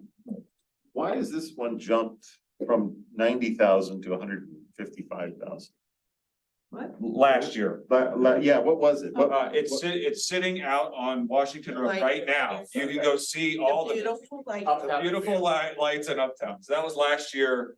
There will be a slight carryover for that to further enhance the decorations, making sure we got the first batch. Eric's planning on some additional fervor.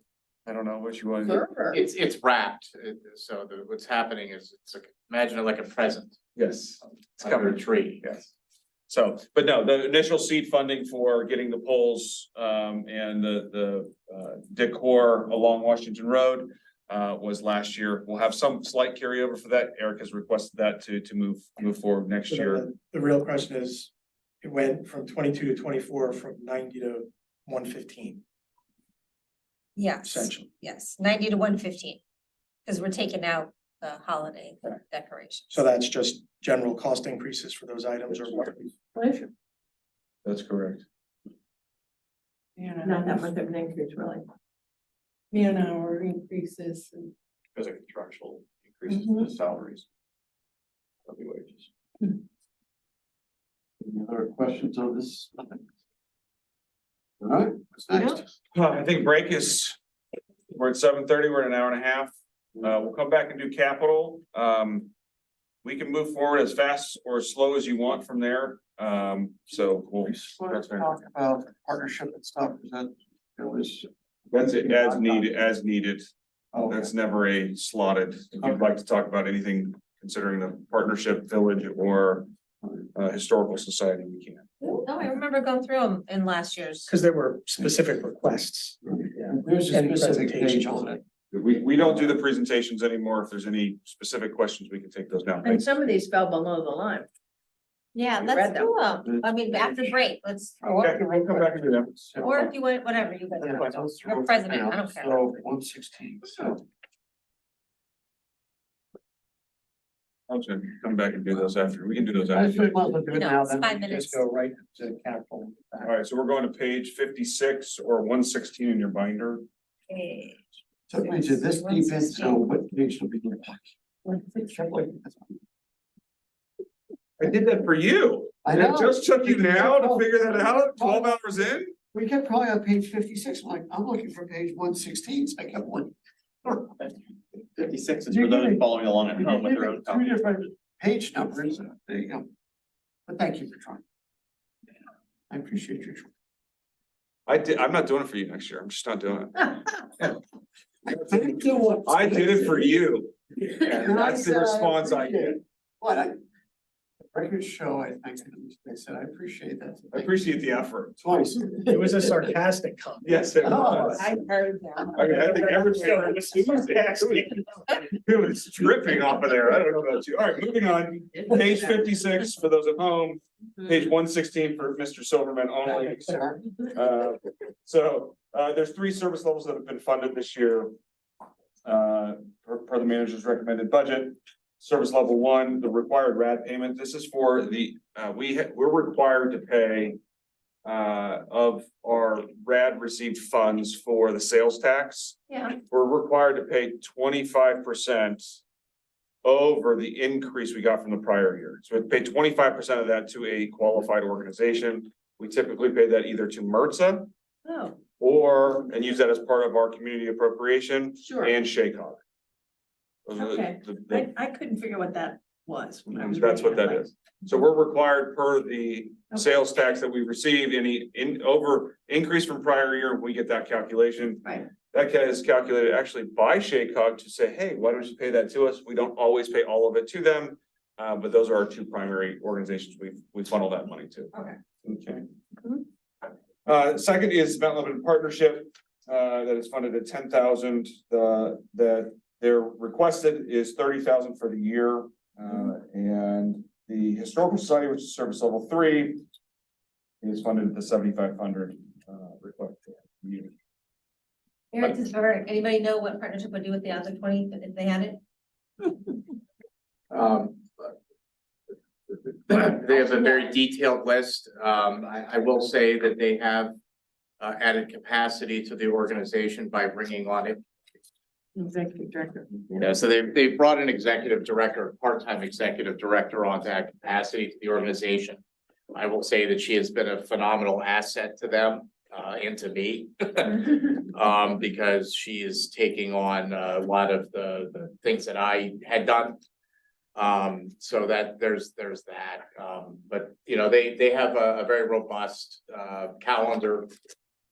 Everything from the Uptown Farmers Market to the Artist Market. They're looking to bring a what I'll call in shorthand, the Beer and Wine Festival to the district. So I mean, they have you know, they do a lot. It's an all volunteer board with some contractual staff. So should they be funded at a higher level, they would put it to good use. So. And I assume it's scalable, so I'll request another, I don't know, 10,000. So not the full 20 additional that they're requesting to get up to 30, but another 10, but that would make it 20. We can talk about it at the end. Yeah, that's good. That's what they were funded at last year. Yeah, they were funded at, Seems like you go from 10 up to 20, as I'm hearing your request. correct, exactly, yes, that's, yeah, they were funded They one were, year. they were at 10 last year. They were at 10 last year. Yeah. Maybe it was 2 years ago then, I remember, Yeah, there was a bump, the COVID. with COVID. Yeah, so much they extra work. COVID and Vibrant Uptown. Vibrant Uptown, yeah, there was a lot of Extra stuff. stuff, Gone. yeah, a lot of initiatives. If there were something happening, like one of the parties where, you know, they're obviously very involved and we have to close the street, would that be charged to the partnership or does the municipality pay to close the street? And the partnership pays for the other I'll side? use the example of Ultra Party, which Yeah. was a partnership event, they paid for it. Okay. We charge, you know, anybody that's not, I mean, it's not a municipal event, municipally, not just sanctioned event, but a municipal event. Basically meaning if Laura and I, or Dave or something is not involved, you know, then that cost is passed through. And that cost to close the street is? That would be a police question, but I would say 20,000 probably. I mean, you're looking at all the OT hours, public Yeah, works for- vehicles. It's really driven by people. Yeah, a lot of OT, bless you. Yeah. you knew about Washington Road's not a cheap road to No, close no. down, and it's, Expensive. yeah. It's a lot of money, It is. but it's a hassle. It's huge. And Andrew, I have a separate question on the sales tax, like, maybe a dumb question, but is that, do we get a percentage of the county sales tax? Or is it across the board, or is it only on certain sales tax items? No, I think it's included in that 1%. Okay, thanks. We get, so it goes, I believe, it's been a number of years, but I believe it's 50% to the community assets, so things like the Sports Authority, parks, those, the zoos, those types of things. 25% goes to libraries, and 25% is dispersed to municipalities. Got it. That's just, Or, yeah. they kick the whole thing out. Correct, just for that 1%.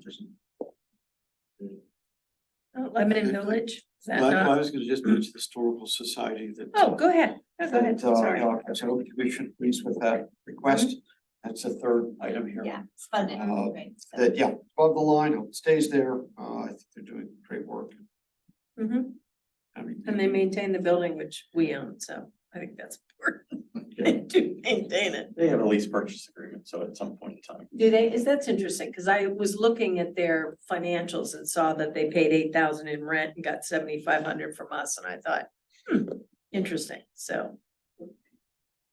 They do a nice job. Yeah, they do a nice job. No, I like the Historical Society. Mount Lebanon Village, Lebanon Village, I read their stuff, but, I have not recommended funding for the past, I want to say, 3 years. okay. We provide them with a free space in the municipal building that's Yeah. on the ground floor. I will tell you that they probably have not occupied that space for at least 3 years. Okay. When I make recommendations for funding for organizations, those are largely based on the provision of services that the municipality itself cannot provide. So outreach is one of those examples. The partnership does certain things that the municipality can't. So Historical Society. Yeah. Mount Lebanon Village, the model is a national model, but it has struggled here from a, I'll say, subscription membership standpoint, because the majority of the services that those individuals are seeking involve transportation. And that's the one area that's very difficult to meet that demand. We did reach out to Mount Lebanon Village during the pandemic, when we were trying to set up and have an extra level of support for residents, not only for our community, but for Dormont as well. And they just simply indicated that they really did not feel they had the capacity to do that, so. Thanks. Right, any other questions about community organizations? All right, let's take that break. Okay. Welcome to the second half of the third budget meeting. Yes, we'll have a fourth. We're gonna have a board Maureen, alive and well. So, capital. Capital, yes. We are on page 73 for those at home, for Steve Silverman, budget binder, page 168. Thank you. You're welcome. In years past, we do run through quickly, the 15 capital items that were funded, by the manager. I will quickly run through those. Year, just, I'm sorry, go ahead. Yes, I will quickly run through those. And then we shall open the floor to discussion for any items that were discussed or were not funded and are currently below the line. I was hoping to have that detailed discussion reviewing your spreadsheet. Next time I'll take the time to go more due diligent. This is a very big decision. It's probably the biggest decision we make. As commissioners, I want to. Sorry, that the Tuesday meeting, he's saying. All right, so we'll go through the list here, starting with number 1 here, sanitary sewer improvements. These are starting to ramp up with the new consent order. We historically budgeted 3.8 million. We do not spend all that money. That is all coming from sanitary sewer fees. That does get covered completely by those fees, but these are for all things sewer related, sanitary sewer related. Street reconstruction, 2.2 million. This has increased 100,000 from prior years. So we are funding at a higher level this year. A portion of this, approximately 600,000, is funded from the stormwater fund. The remainder is from the general fund. This also includes engineering for that street reconstruction program. And you said it's $100,000 more than the previous year, Why? but she said. Because the commission asked for it. We asked for more money in Street reconstruction, that's correct. I did not know we asked for more money in street reconstruction. Yes. To have a plan to, I just know we asked to include bricks, but not for more money, do less asphalt. There was a request for some additional funds. We've maintained this number for the last 10 years. 10 years. And then costs have continued to go up as part of that program. So what is happening is we're able to fund less road miles every year. We thought this would give us some additional capacity, and there's also a note under here that you will see that if we choose a street to do a brick street replacement, Yeah, it's cost more, yeah. then we will probably further reduce the number of linear miles. I love that there's brick in, huge win for me. I just wanna like say thank you, everyone, for including brick when you're totaling up the total amount of money we're spending on street reconstruction. Cool, that's a big win. I don't remember. But I wanna go back to that 100,000. I didn't approve 100,000 extra for. I didn't say you approved anything.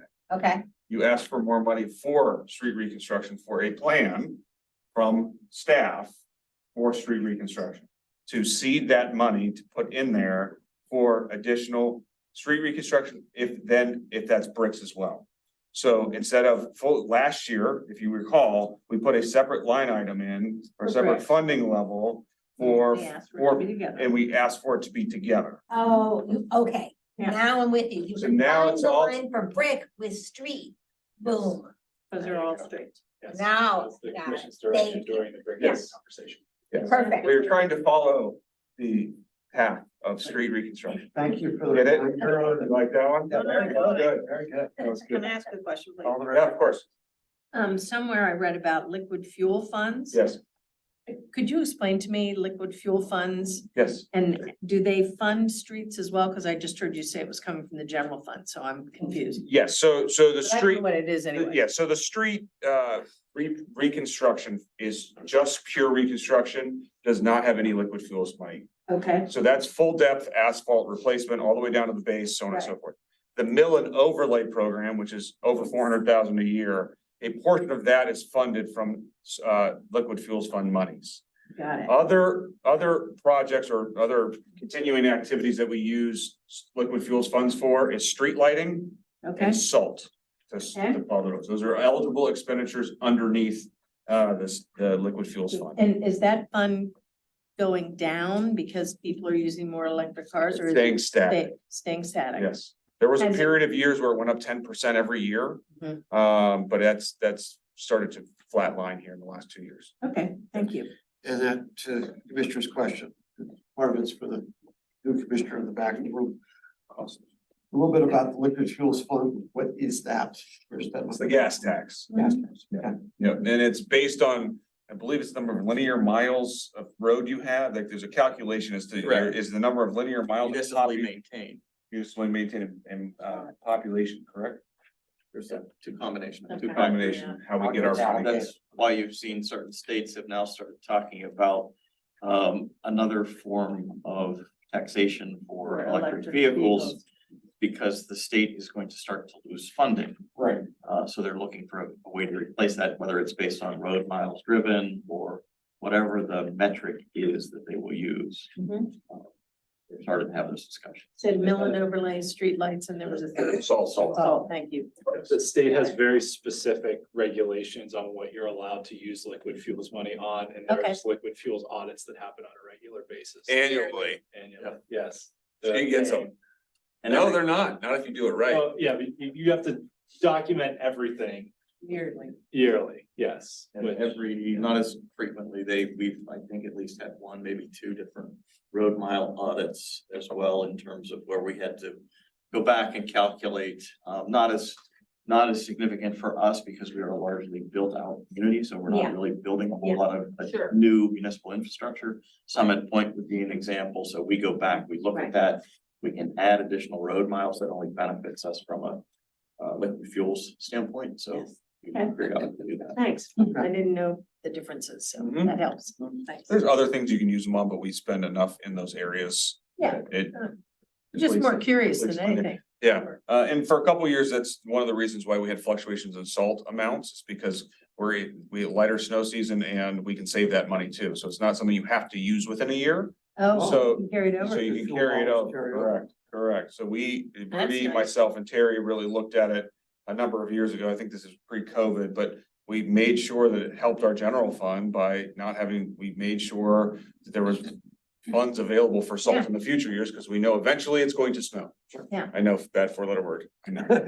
And the ones that we have it on are much easier to calculate and report on. If you start getting into some of the other that you can use it for, it's much more. Mhm. Let me ask one fairly stupid question of Rudy. Does salt last easily from year to year? It doesn't get like cruddier? No, it's fine. As long as it's in a dry. Same thing. Yeah, it's. See that wood structure? Yeah, no, I've seen this. Well, that's I for- just was curious. And then the back. There you Well, go. there's sometimes like when, and I know we're getting into specifics, but Rudy, he and I talk, and he's surprised sometimes that I listen. But, when we do get into those situations where we have a quota we need to hit, a minimum we have to hit with our salt order. He dreads the idea of having to store and tarp it and do all those Yeah, things. I bet. So I would the imagine. facilities we have and the way he manages it, he does a great job with that. Yeah. That we've been able to do that. Okay, thanks. Appreciate it. Without having to tarp it, and those types of things. Yeah.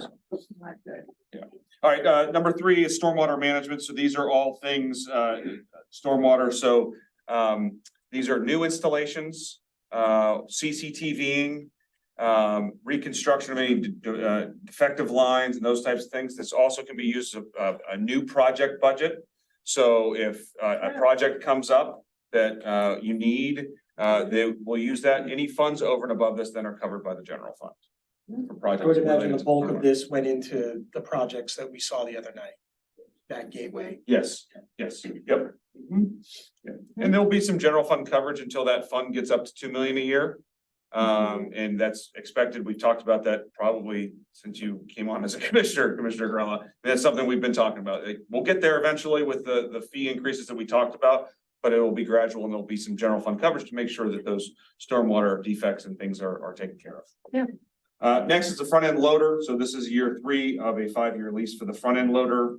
Number 5 is the ballistic vests. This is part of the collective bargaining agreement with the police department. This will fully replace all ballistic vests in the police department. We will seek DOJ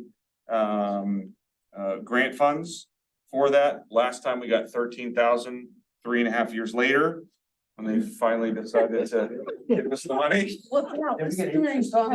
was during COVID, but it was 3.5 years later. Terry walks him out, you know what, this 13,000, I said, oh, I can't believe it came in. Finally, at a point gate, So, next, number 6 is the turnout gear replacement. This is part of the fire department standards, which is in accordance with national standards for replacement of the turnout gear. Their existing protective gear will then remain in a reserve status. This is all part of the life cycle of their turnout gear in the fire department. There is a significant investment also from the volunteer fire department for their turnout gear. So so there's both sides are replacing their turnout gear. The volunteer fire. They pay their own, but I'm just saying the whole department's getting turnout gear. So there. Yeah, for all that stuff. So number 7 and number 9, I did want to cover those together. These are both projects covered by our traffic engineer, Michael Haberman. These were projects that we are going to grant funding for Green Light Go. First is Park View and Bower Hill signal replacement. This is a signal replacement that will be funded by the grant and insurance proceeds. We actually had someone hit the pole, correct?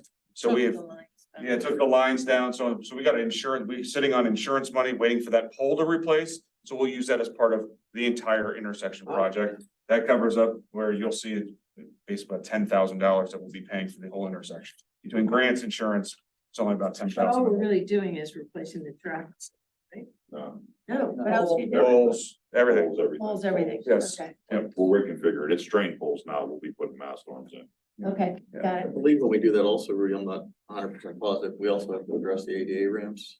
Yes. That's Yeah, part you of probably that. have to. Yeah. That's a whole. And the whole intersection improvement. Upgrade to that Yep. intersection. We're gonna get the That's pretty fancy, steep fancy there. poles like they have in St. Clair. No, No, No. they paid extra for those. Yeah, I imagine they did. Yeah. We look out. they also don't have 42 of them.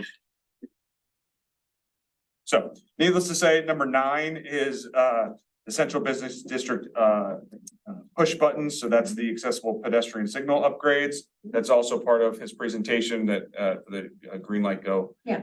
Part of that. So that may or may not be done in 2024, especially with polls. But depending on when we get the grant notification and grant lead time, or I'm sorry, poll lead time, it may be actually completed in 2025 for number 7. Number 9 may be done in 2024. Is that lead time shortened? I know it's been almost a year and I've seen just my business purchasing lead times are shortening. But I don't know if they were shortening for light poles. Depends on the configuration of the geometry, but it's about 6 months now, 6 to 8 months. It's down. They were up to almost 18 months at one point. Steve, there's really only two companies in the state that actually. But having run enough light pole intersections, it may not be in 2024. That's all I'm saying. All right. And just on the ADA push button upgrades, those are really tied principally to the Central Business District. But they are the upgrades to meet the standards for some of our less abled pedestrians. So we'll get some. Are they the 6-second delay instead of 3? No. That's, Still yeah, 3. these really are just to make those push buttons more accessible. Right, sure. To people who have different challenges. Right. Remind me when we approved and funded the Bower Hill, Washington lane, because that's we had like an 18-month or a 2-year wait time on that. Yeah, that was because of part all of, the polls that and was part of everything, yeah. an ARLI grant, the Automated Red Light Enforcement Grant. That was one of 2. The other one was Seeger and So it was like Bower Hill. 21, 22. So it was funded, we got 2 extensions on the grant, Craig. We have until, I believe, the end of the year to utilize those funds. That project is essentially complete. They are just waiting for weather to do the final wearing course. You know, all grant funds have been submitted. The grant funds have been Okay. submitted for reimbursement. Okay. Will be made whole on that. That's good. Nice. All right, so number 8 is the fire training facilities and storage building down at the Public Works Yard. This project is coming in at 1.265 million. We already have 200,000 in a grant, in-house funding received, cash has been received, plus another commitment of 100,000 from the volunteer fire company. So there's 965,000 that's being requested through the general fund. Part of the solid waste fee, taking out and doing a solid waste fee, as mentioned at the public hearing 2 nights ago.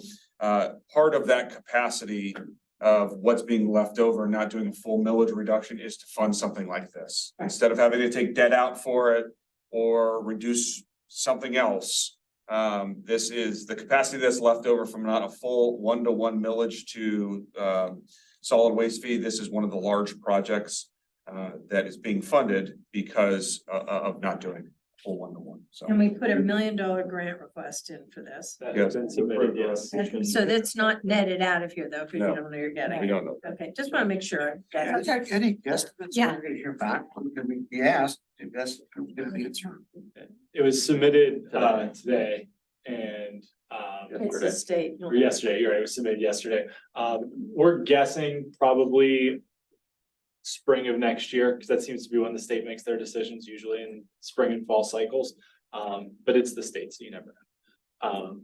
Also, I'll mention that the $200,000 grant in hand we have to expend that by the end of 2024, which is why the manager recommended this above the line for Okay, funds. that's why it got kind of prioritized above the lines, because we have grant funds expiring. Yeah, and I'll say on the plus side, there is not an extensive amount of site work that has to occur. Yeah, to get the facility in place, and the facility itself, It's I easy. don't want to say it's prefab, but it will It is. come Yeah. essentially on a flatbed and then be installed in the location. So again, not wanting to lose that $200,000 in money in hand.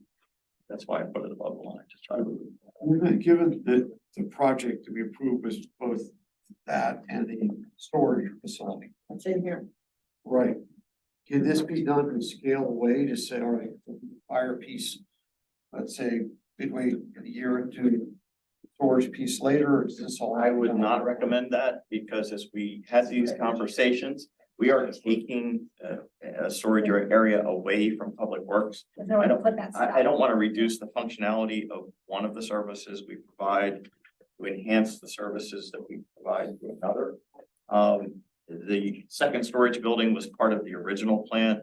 It will give Public Works the ability to get some of that stuff undercover. It will also give them a hoist system to sort of put the plows up and out of the way.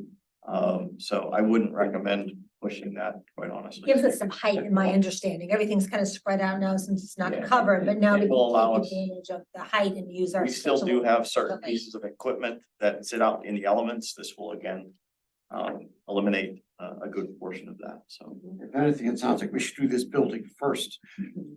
Well, we're gonna try to move them forward sort of on the same. Simultaneously. Yeah. Because once we start the fire training facility, we've got to have somewhere to put it.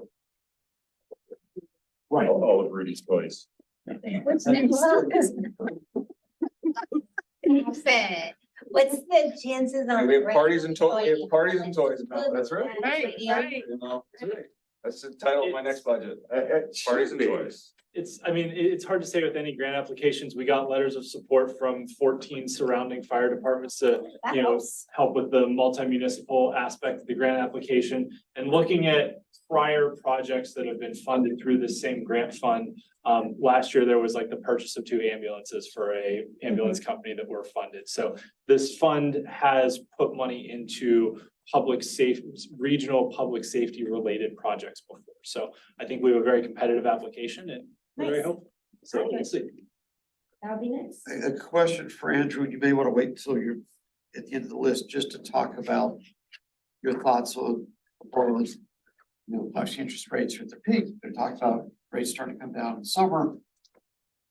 Just at some point to have kind of discussion about what your perceived our strategy should be about issuing a bond. I'll hold that.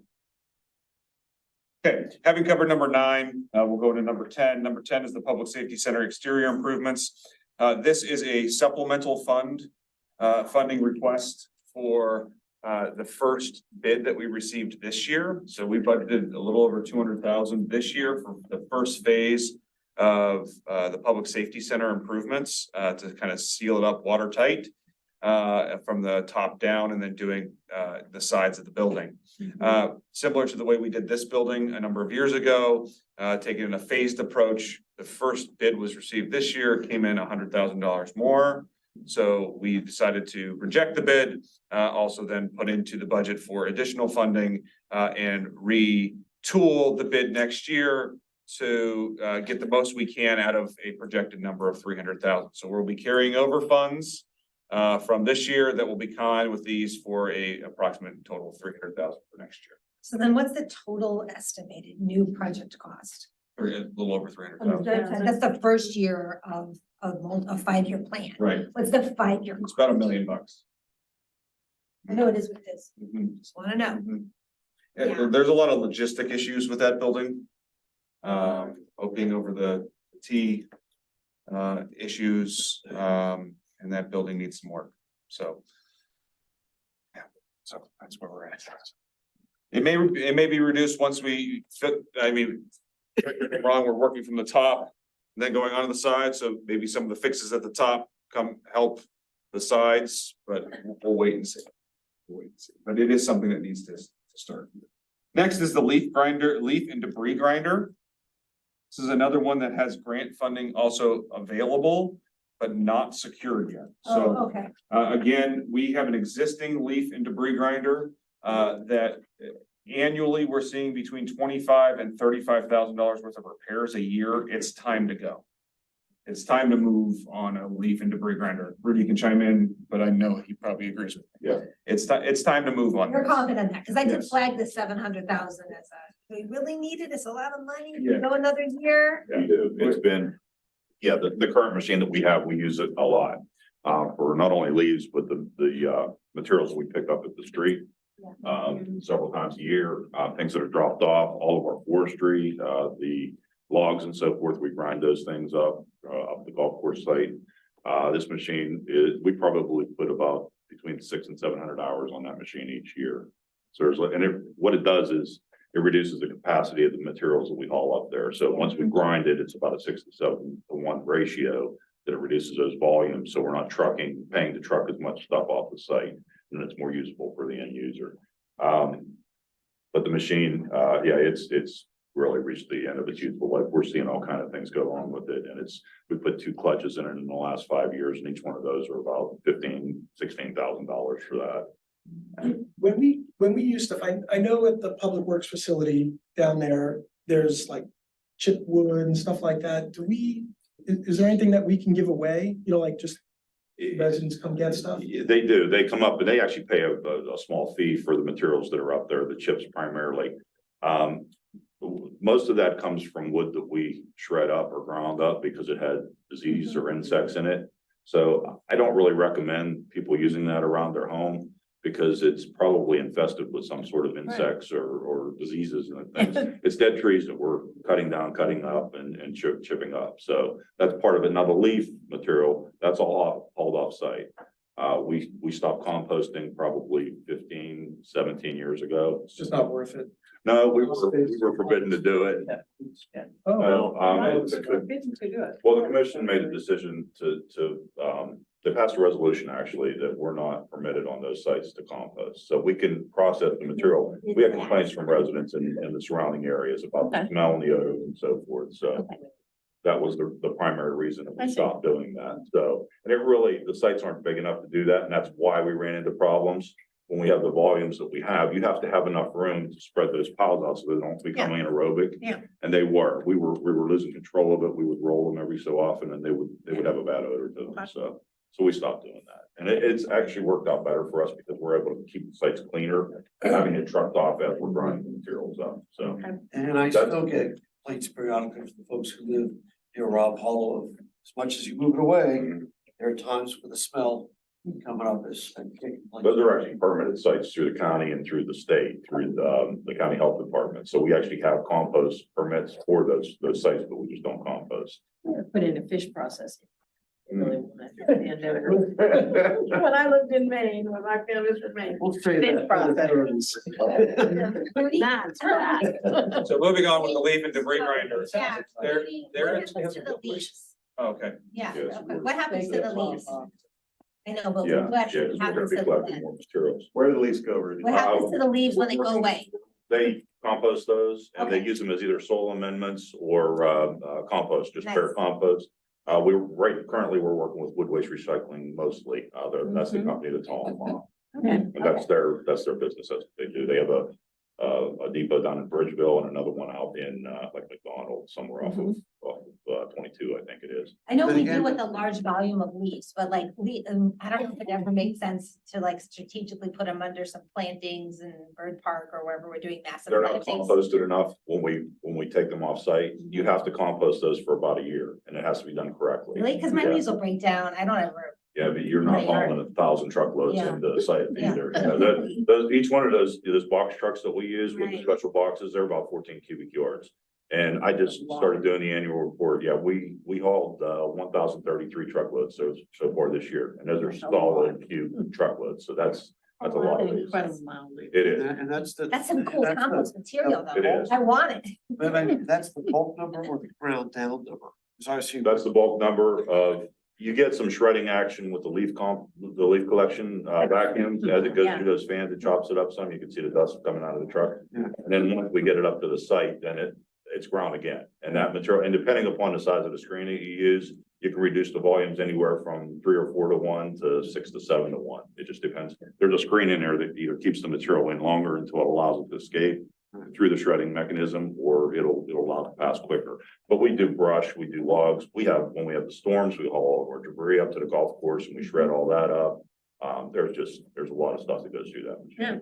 And it was down for about a month last year in the middle of winter up at Rob Hollow.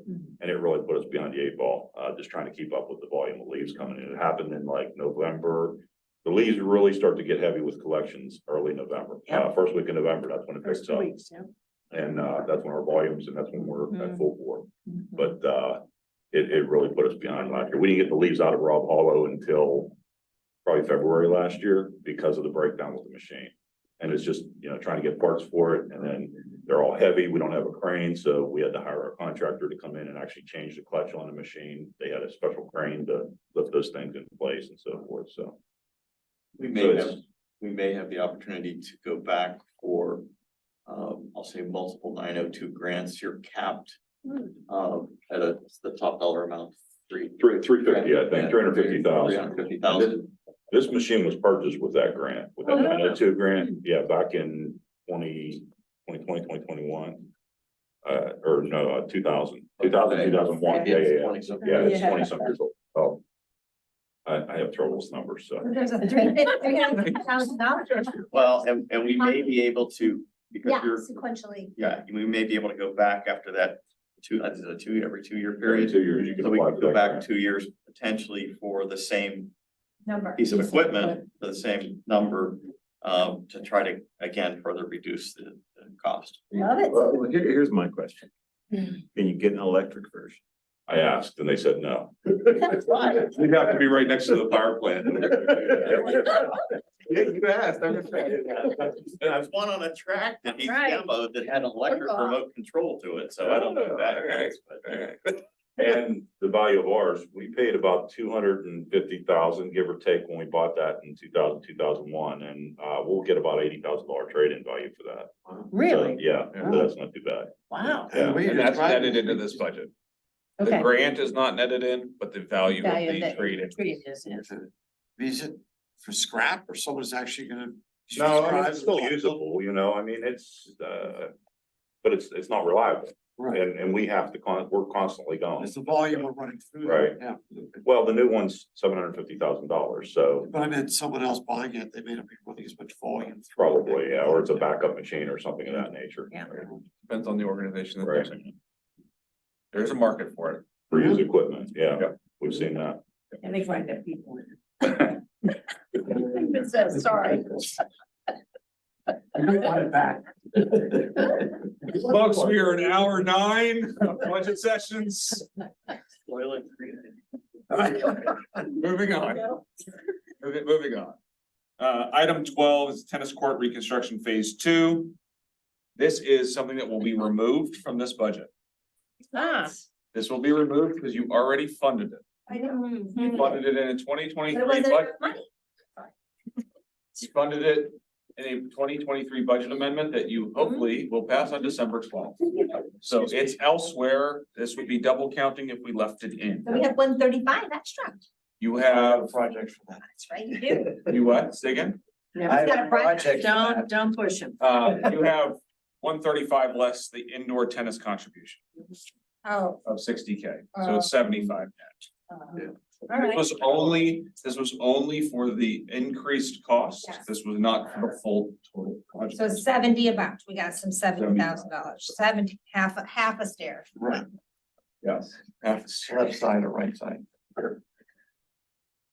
Moving on, next, service level number 13. This is the tennis center elevator replacement. This is something that needs to be replaced at the tennis center. Would anyone notice if we didn't do it? Cause they would never go up there. Yes. Ooh, Yes, Wouldn't the be. Founder It's not Center. ADA accessible. how many times has the Founder Center been rented in the last year? Sorry. Not just that. I don't have the stats for you, but I can tell you that there have been multiple times where we've rented it and it's not been operable. And it's not from a lack of upkeep, it gets inspected every month.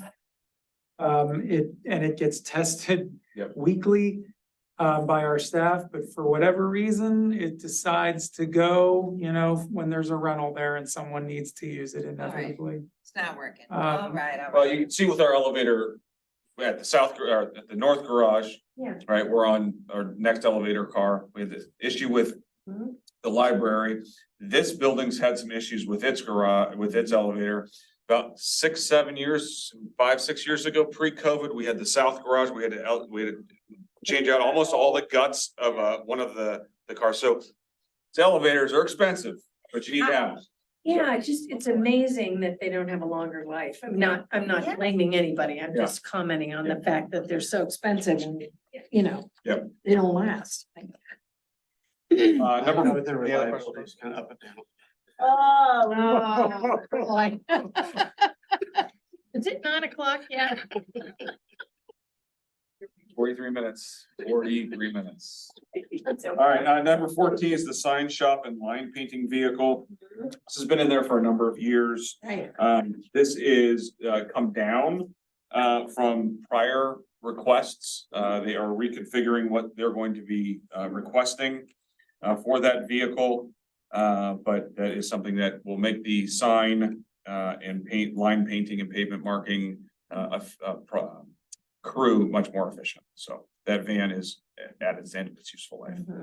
So that's not one, like, we were talking about the elevator, this cannot be delayed a year. No, I would not, especially since both this and the plumber's van were bought at the same time and they're both ready to go. So when the gas company puts in, mills and pays, blah, blah, blah, who does this, the line painting for that? Is that the gas company or do they use your crew? They do, yes. Just curious. Thanks. What we do, so we also do, we do a lot of the crosswalk markings, Yeah. stop bars, those types of things. Stop signs. Traffic signs. But we do pay contractually for center line markings throughout the community, and they do that in what, a week's time, 2 week time? And now 2 days. Yeah, it's so fast and Yeah. it dries right away. It's Yeah. like bizarre. So, but we contract that piece out, so it's not that piece, it's Yeah. more specific guys that do that. Okay? Yeah, thanks.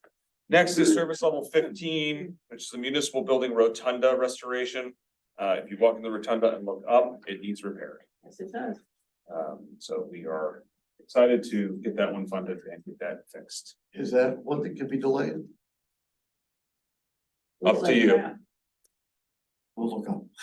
Well, but I don't know how much, it's historic, so, and I don't know how much it is deteriorating and how much that, causes it to be more expensive over expensive down the time. line. Okay, the further it I don't deteriorates, know. the more it's gonna cost you Yeah. to do the restoration, so. Yeah. I don't know, that's. Would you like to flag? You wanna flag it? Sure. Which one are you finding? That's Item municipal 15, rotunda, rotunda 57. Not past me. All right, we got one thing we already recorded. All right, so those are all the funded levels that we've talked about. We have a number of items underneath. I would defer to Manager McGill for number 16, which is right below the line, for his thoughts on sidewalk installations. Yeah, so you can see that's a very large number. It's $500,000. And what's that based on? I mean, tell me how you came up with that, please. Based on the type, size and location study that Gateway did and those cost Yeah. estimates that they provided. So was it all, I can't remember how many there were 5 There were sidewalk. 5 different areas. This is not all 5 areas. Okay, good. I believe it's actually the first phase of that, which was the Woodhaven, Woodland, sorry. Woodland was sidewalk 435, 440, Yeah. so Okay. we put it at a nice round, even number of 500K, given that these are estimates and. I things wanna haven't flag been it cheaper. either way, like, Yeah. after we did this study, I had a lot of conversations with Fourth Ward residents and apparently there have been other discussions of sidewalks in years past, going back 20 years, that were, conversations that just keep getting kicked down the road. That's right. My kids and I read, the draft plan of the comprehensive plan, and we counted, there was actually 187,000 mentions of the word walkability. That's a good one. And I think we need to do something with sidewalk expansions. I think it's crazy if we don't do them in some way, even if the first one's $400,000, like, we should look at it. The reason I put it below the line is because of the size of the number, and I do not have the ability legally to use fund balance, unassigned funds to balance the budget. The commission has that ability, so And even that's if why I put it where it is. It's not because I don't feel like it's an important item for us. we have so much, I mean, just looking at what Ian put up there before about all the different studies, plans, ranging from, retooling streets and, I just think we need to move forward with it. And even if for some reason it doesn't get approved, we should start thinking about how we work that into if we're gonna do some sort of bond issuance in the next couple of years to cover some other projects. We should seriously start talking about how we increase the sidewalks here. I agree. So I have a question. I know that we have a certain amount of, well, it's 1.69 miles of roads that were milled and repaved by the utilities this past year. Is it at all possible, without Rudy wanting to have me beheaded, to take money from, I guess, part of the road budget, just because we're getting significant coverage of others for a year, just to cover like one sidewalk and slam it in? Let's flag it, flag $500,000. Well, I'm just asking them, you know, you can. And I'll let. Can I speak to that? Yes. I was gonna answer, but he seemed really anxious. That's because he wanted to get up here and axe high height. So- So a requirement for mill and overlay, with the. Is the liquid fuels thing. Well, that, yeah, that's funding Yeah. our in-house program. Yeah, The utilities, when they restore, we only require 1.5 inches mill and overlay. We okay, go down about 3.5 inches, so it's substantially more. right, So we consider that a light overlay, and it's Okay. not gonna have the life value that our overlay does, okay. if that makes sense, No, because. it does, yeah. Yeah, that's because what I'm asking. we're putting about 2.5 inches of binder and 1.5 inches at top Mhm. versus just 1.5 inches at top. But So they're, I'm not suggesting that we do it, but Well, I'm- I understand what she's saying, you know, like, it becomes like a value decision, like, we need sidewalks. well, Where can we move that money? Where do we find the money? PCI is 79. Right, Yeah. my where do we find the concern money? is that would have an impact, and I don't know what that would be. We'd have to run the numbers, a negative impact on our PCI, and what are we willing to live with? Yeah. You know, we Sure. think our streets Yeah. are in decent shape right now. I'd like to see them better. I'm an advocate of paving a lot of streets, you know, I think that's the Sure. biggest bang you get for your buck. I mean, it makes things look good, it makes things look clean. But there's streets throughout the community that I wish we could pave every year, and sometimes it's a struggle, you know, making that decision between a certain amount of streets, and you have to leave things go, and you know, I get calls every year from residents saying, hey, when are you gonna pave my street? It Sure. hasn't been No, paved I've for gotten 20 calls years. too. Right, for- right. for- Yeah. So if we start cutting into that, then We're gonna get we're only complaints about. we're only gonna streets. get worse, you know, so I think we're kind of, we'll call it the balance point or the status quo right now. If we want to fund sidewalks, we need to find another way to fund that above and beyond, I think, the streets that we're doing right now, so. Okay, thank you. Can I, Eric. is that one thing? So the total project cost of all of the sidewalks that the Gateway did the report on was about 2.4 million. Yeah. That's the bottom number That's down there. right. That looks Yeah, really sure. small, so I'll make that bigger. What you do have the ability to do, so just looking at Woodland, since that was the one that the commission mentioned, I can run this for any street, but the total project cost was this $458,000, give or take. We have it broken down by street segment, which is, you know, block to block, intersection Yeah. to intersection. Yeah. And that's the total project cost. That's not counting the resident contribution. So if the commission doesn't have the capacity when you go through everything to put 500,000 towards this, you could look at these individual segments and say, Okay, we have 90,000, maybe we do Wainwright to MacArthur and Eisenhower to Wainwright. But just looking sure, at two. I understand. I'd work Yeah. with the school back. Right. Actually, you know what they want? Okay. They want the, if I could just, they want the lower portion where the curve is coming up. Yes, because then they can walk up Ridgeview, is it? Yeah, And get it's on top ridge. Hoodridge.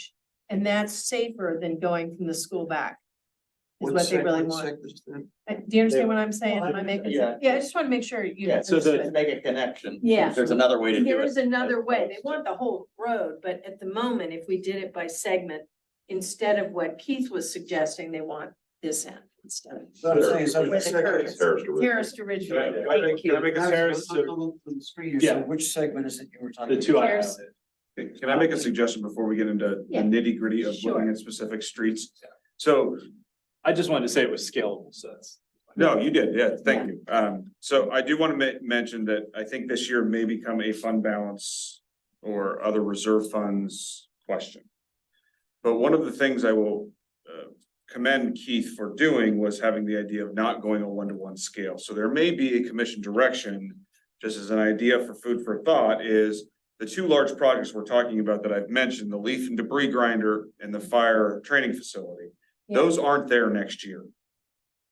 Right, so you would have that amount of money sitting there for capacity for future year projects. So there could be the potential that, hey, we want to dedicate and make sure that we do the next segment. And that's a priority for the manager to prioritize in the next year with that funding. Now, there's other constraints that go up against that, right? So I'm not saying that that's the only concern within a municipal budget.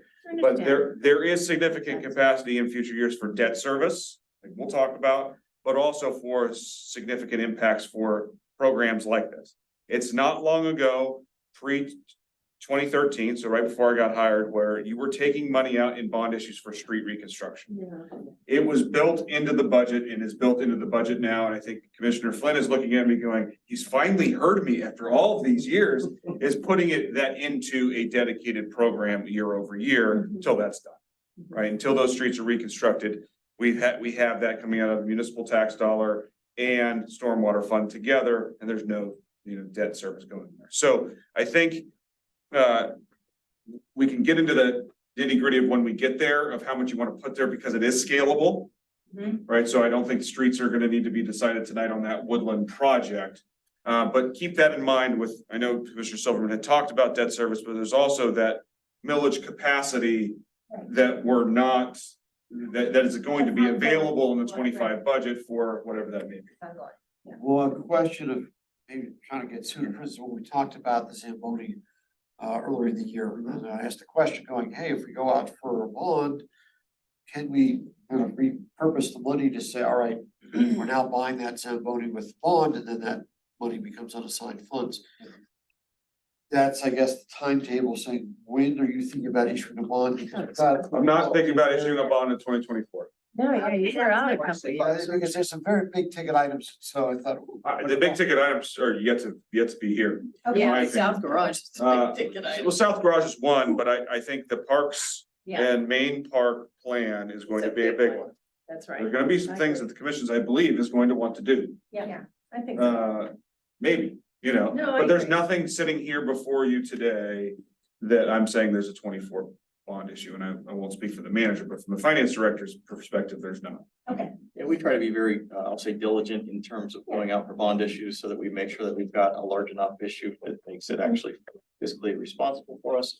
The other option that we may have, and I haven't discussed this with Andrew, so he'll may have a different opinion.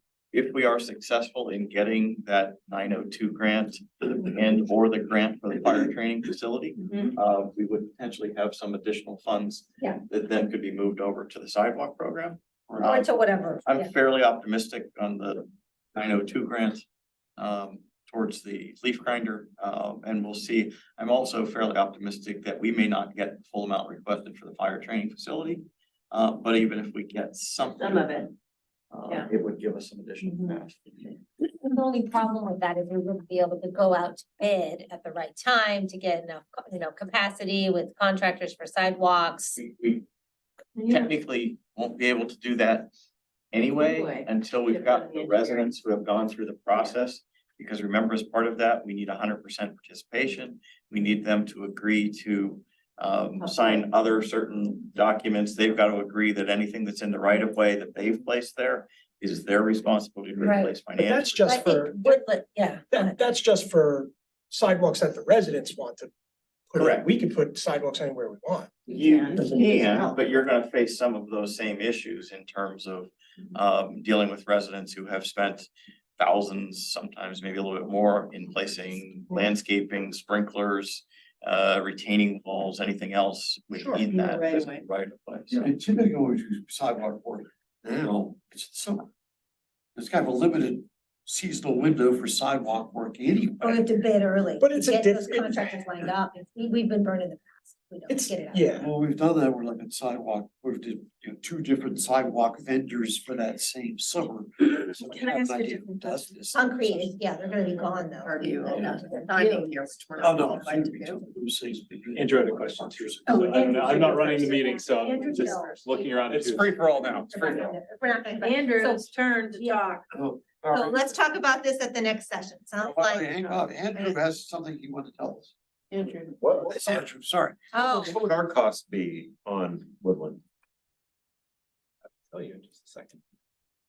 Can you tell us just for that one segment, or do you want the whole thing? It's two. what was it? Is it a 90-10 program? Not exactly. Our cost, less the resident share would be about 427,000 for the whole street.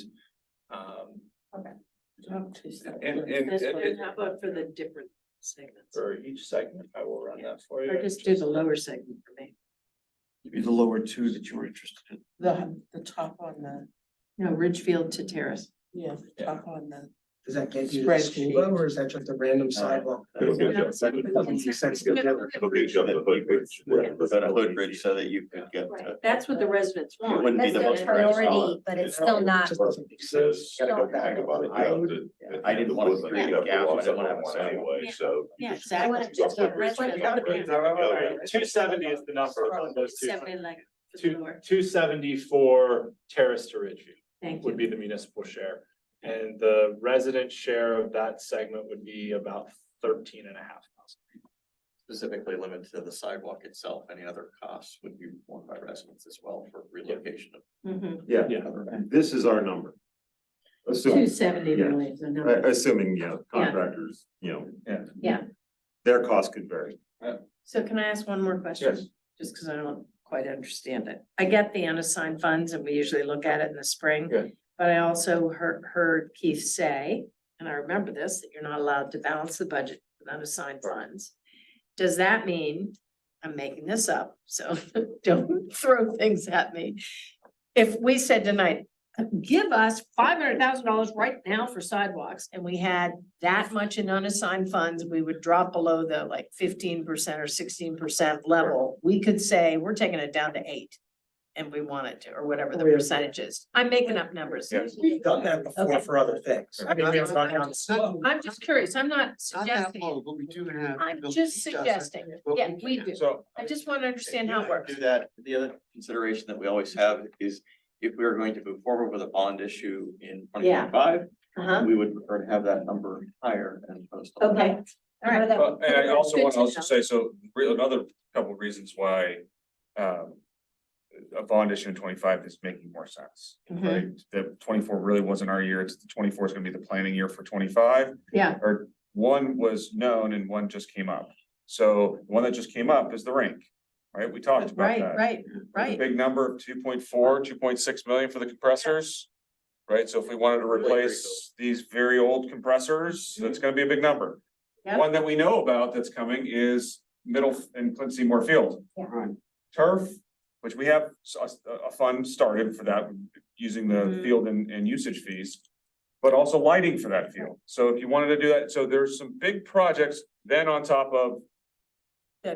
Main Main Park Park and Recreation Recreation. Plan, then you have South Garage. There's some big capital numbers. Yeah. Plus 25 is the timing when debt service is starting to decrease. To the tune of 350 to 400,000. So there's gonna be some cash. It's just kind of confluence there. 25 is the time. I remember you saying this Yeah. earlier. So just so food for thought, because you'll get this in the sheets as we go, but running the numbers over 15% based on my projection, which is always conservative, is about 177K. Is getting you to the 15% number. We have 177. 177K if you wanted to consider that. Based on ARPA funding, funding that you had had from savings from projects, things that have accumulated over the years is about 175K in the capital fund that can be used towards this. In addition, I believe it's got to be 8+ years now, there's been $50,000 for sidewalk improvements. What? Yes, that comes on commissions that predate you. Is that the reconstruction? No, this is long ago, I believe this is Commissioner Frash Okay. This has been, allocated 50,000 that we've been carrying for years Wow. for sidewalk improvements when this original sidewalk policy was put The into old place. policy. The old policy. Yeah. No, Oh, give me I that. was always told to keep it, so I did. you did, I good did. job. At the same time as Commissioner Frash left, the commission also agreed to allocate for crosswalk improvements for 50,000. Raise those babies. So what are those numbers? So 452,000. Nice. So right in the ballpark of what you're Same, talking about for exactly what this. we need. Yeah, so foreseeing this was coming, I thought I'd have that. No, I'm bringing you gluten-free crap for the rest of the year, baby. So maybe we will take Main Street reconstruction. Maybe we will. Amazed you're not in marketing. But I'm Maybe okay more with like it. bracketeering or something. I'm, All right, so let's try one at a time. So at least for the for just not necessarily those earmarked funds that have been there for years, but Yeah. at least for known unassigned funds and known capital project surpluses that are sitting there for projects that are finalized. Like one of them was the roof project at the Yeah. rec center. That came in under budget. Those are surplus funds that are sitting there that should be allocated towards so those could at least get you to the 275 number you were talking. Yeah. Yeah, 270 number at least. But if we wanted to go up to that number, there are some of other available funds. So when we get to the last section of budget, when we talk about unassigned funds and we talk about how to. The sausage balance gets it, made. Talk about all the amendments. Yep. I might bring up reducing the 2.2 million for street reconstruction to 2 million. How do I do that in a format? What? Can I throw something out there? Just, I looked these numbers up because I've been working on this now for the annual report, but last year we completed 4,820 linear feet of streets reconstructed. This year with that same dollar, it dropped down to Yeah. just over 4,000 linear feet. Yeah. So So that even means keeping the less. dollars the same, we're doing less work. That's gonna catch up with us eventually. So if we lose that $200,000, it's gonna have An impact. a definite impact, yeah, negative impact. So even keeping the money the same, we're throwing the extra 100,000 at it.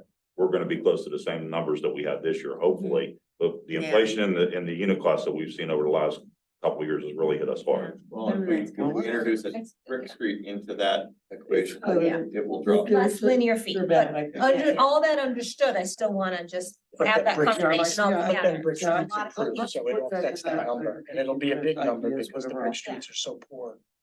That average will come up more than it would if we moved a 65 road to a 73. Yeah, And we move in a 42 brick road to a 70-something brick road. and I think it goes back to the question that Rudy asked earlier and that we've had a conversation about is what is that acceptable overall PCI, right? That's the Because we're currently above that, at least what we've discussed. Above average, yeah. So that if we did, even if we did reduce road miles by doing a brick street, would pull up that PCI average for brick streets, and potentially not It pull up the overall average, because if below you the, take the below lowest the, down, well, it's gonna pull it off. potentially not move that number too much. You will lose some of the overall average just because some of those streets that you're not doing will degrade to a lower number, but Right. I think there's some capacity there.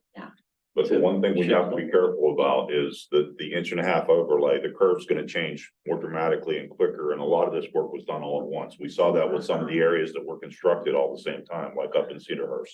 All the concrete streets failed at once, Same time. so we had all that work to Yeah, do. yeah, at yeah, once. So once, yeah. when we're doing all this work at once, Sure. or the utilities are doing it at the same time as we're doing, we're seeing all these improvements, but you're gonna see that degradation Sure. The same. quicker Yeah. because it's less of an overlay I got and that. at the same time, so. Yeah. But I I think what understand that now. we have to be careful of is when we continually kick stuff down the road, like bricks, clearly we have kicked that can. And we are where we are with bricks, where we have a super low PCI on bricks. If we look at some other improvements that we chose not to make, right? So I think, I'm not saying those were the wrong decisions. I'm just saying, I think Ann's question was a valid one before, where if we want to do some of these things, even though we might have the possibility of degrading roads, right? Or maybe not improving them at the rate we have been over the last couple of years, as Gateway showed us. The benefit is that we're doing something residents have been asking for, which is to increase the number of sidewalks we have. So the question is, which one gives us the benefit we want for that time period? Realizing that if we go and spend money, if we're taking from one piece of the pot that have traditionally been used for roads, and we accept the fact that maybe we have a couple years down the road, or 5 years, 10 years, whatever, however many years it is, that we have a slightly lower PCI, we know that that's offset by better walking conditions. But won't we have to spend more money to catch up later? That's Possible. my concern, Yeah, you know? possible. Yeah, because if Yeah. we let them go and we go down that curve quicker, then we're gonna have to throw more money at it later. But it's like to catch up. 6 of one and a half dozen of the other, right? Because if we don't do the sidewalks, we still have to spend more money on the sidewalks down the road too. So we. Showed residents us have to where we maintain could it. have money I to love do that with the sidewalks. sidewalks. Well, And then let's next make- year, if we have these other Sorry. things freed up, we could also put it towards sidewalks. I'm not. And That's again, a I'm finance not director's saying plan, we should but- pull that money. I'm Yeah. saying if we all decide that sidewalks are important, we have to be willing to fund it instead Sure. of just pushing it for the next But it year. looked to me like we've got a couple, 2 or 3. We got years funding to do that. decisions to make. Yeah. You said you're right. Exciting. Things Yeah. to think about for the next meeting. I'm imagining you want to flag 22. You know it. Yeah. Yes. It's been ready. Yeah, jump right there now. I don't even know what. Let's just bite it off. Oh, this is. Yes, I'd like to have that flag. You Um, can see just, the residents yeah, showing up in just, person, sending emails. just as a note on that, Rudy came into my office, I think the day after that meeting, actually did a GIS calculation. And once that new development that the neighbor's not really totally enamored with is in, you will have a shorter distance using that sidewalk going up Cedar and then up Beetling than you would if you took those stairs, if the stairs were in place. Say that again. The distance will be shorter in terms of It's shorter to go to Cedar. to go to Cedar, Up and up, like. up Beetling, Go to Markham. Lane And to go. to get to Markham, which is where they're. So you would walk to Cedar. Well, Shorter. It's shorter. But then essentially Gilkison, people do that. Cedar. from his residence, he would now take the newly installed sidewalk on Gilkison Road to the connection on Cedar. Down Cedar, up Beetling to Markham. That's a shorter distance than if you put those stairs in and they took the stairs, then get to Markham. Whenever it's worth having door knock in that area, I just go to the end of Gilkison. Sort of go down the goat path down the hill and get to Cedar Boulevard from there. So speaking of sidewalk, no sidewalk, there's a way to get to that Cedar Boulevard sidewalk from Gilkison. So that's where, yes, it's good radicals, we can have more sidewalks, but I feel like that access is kind of already there. It is, but it has not actually been usable since 2014. No, I meant the sidewalk. Oh, The existing sidewalk. Essentially get from Old Gilkison to That's a Cedar cul-de-sac. Boulevard. You can do it, just make sure you have good shoes. Block, wasn't it? Think good shoes or goat shoes? Oh, actually would be appropriate, make good shoes. Any other capital items that would like to be flagged? I do not want to flag anything else. I just want to presence that the residents in the in Ward 1 would like to know when the North Meadowcroft Park Phase 3 will be completed, the basketball court being repaved, lighting updated, and the accessibility improvements finalized. I know we don't have an answer for that, and it was, but I think that's another Add on to the. potential project that we Right. could look at as part of the part of bond the issue. bond. I would rate it lower than the other recreation items that you already flagged, but just wanted to keep people's radar. Right. And it was a very high recommendation from both the Parks and the Sports Board this year again, so, but we're doing, that's all. All right. On item 23, is golf courts just a spelling error or? do we have Probably. golf courts? I was wondering about that. Of course. I hate when it's an actual word, it doesn't spell check it. Am I a typical millennial or? No. The residents of Ward 4 want golf courts. Golf course. Fun. That's. I like it. Water power, not power pots, the Frisbee garden, golf. the garden balls. All right. Golf courts. It's not, it should. Gentlemen of commission, Yes. it's about 8:45. Is there anything else on capital to talk about? No, Okay, I'm done. we know that Andrew McCreary is gonna get us our wonderful spreadsheet, but and all that other stuff, for the next meeting. Is there anything else that we want to talk about, need, homework to give to staff, be it Moody or whoever, in anticipation of next session? Yes, for the stairs, I want to see some pictures. I don't understand. We had something when. Yeah. Yeah, there's a We did, we had presentation. Yeah. We had something, I'll find it. Yeah, with the new development though, what changes?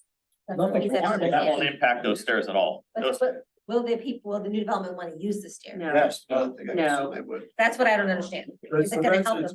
But what I'm hearing is from the residents who are there now, both on Gilkison and down on, or not on Gilkison, on Eagle. The general engineering budget, we will make sure that, you know, we can talk to Gateway and get a picture for you to get Their that. presentation had We had Where the different options. for crosswalks stairs. were, sidewalks, the road, Wood metal. pictures of the stairs, they had concrete option, Yeah. wood, But I think a picture of the walking path will help too. We can get that for you. It's all in that presentation. Yeah, Correct. it's all in. I don't know how important. You're I don't know. trying out one conversation. Throw a few in there. You can try. I don't know. Turn it down. Failing. I'm getting the whistle for next year. Gavel, No, I can get I'll that put for my the fourth meeting. Lifeguarding whistles. good gavel. All right, so we will get that presentation from Commissioner Reedy. Yes. Both you and Andrew were saying something, Commissioner Grella, so I don't know if you've had both inputs. 2 ears, two We're good. people talking, what's the problem? We're gonna deliver to Commissioner Rainey the initial Pictures. pictures plus the walking path I've that they seen was them, referenced. I know it. You don't have to give it to me. I got it. Yeah. Exactly. Rate by 10, color block. We have photographs and paragraph. another public meeting where Commissioner Swan Wilson did not incriminate herself. I did. We're not done yet. We're not done yet. Despite recommending the Fargo style wood chippers. All right, anything else? All right, we're done with budget session number 3. Let's see you in budget session number 4. Thank you. Okay. Thank you. You want that next?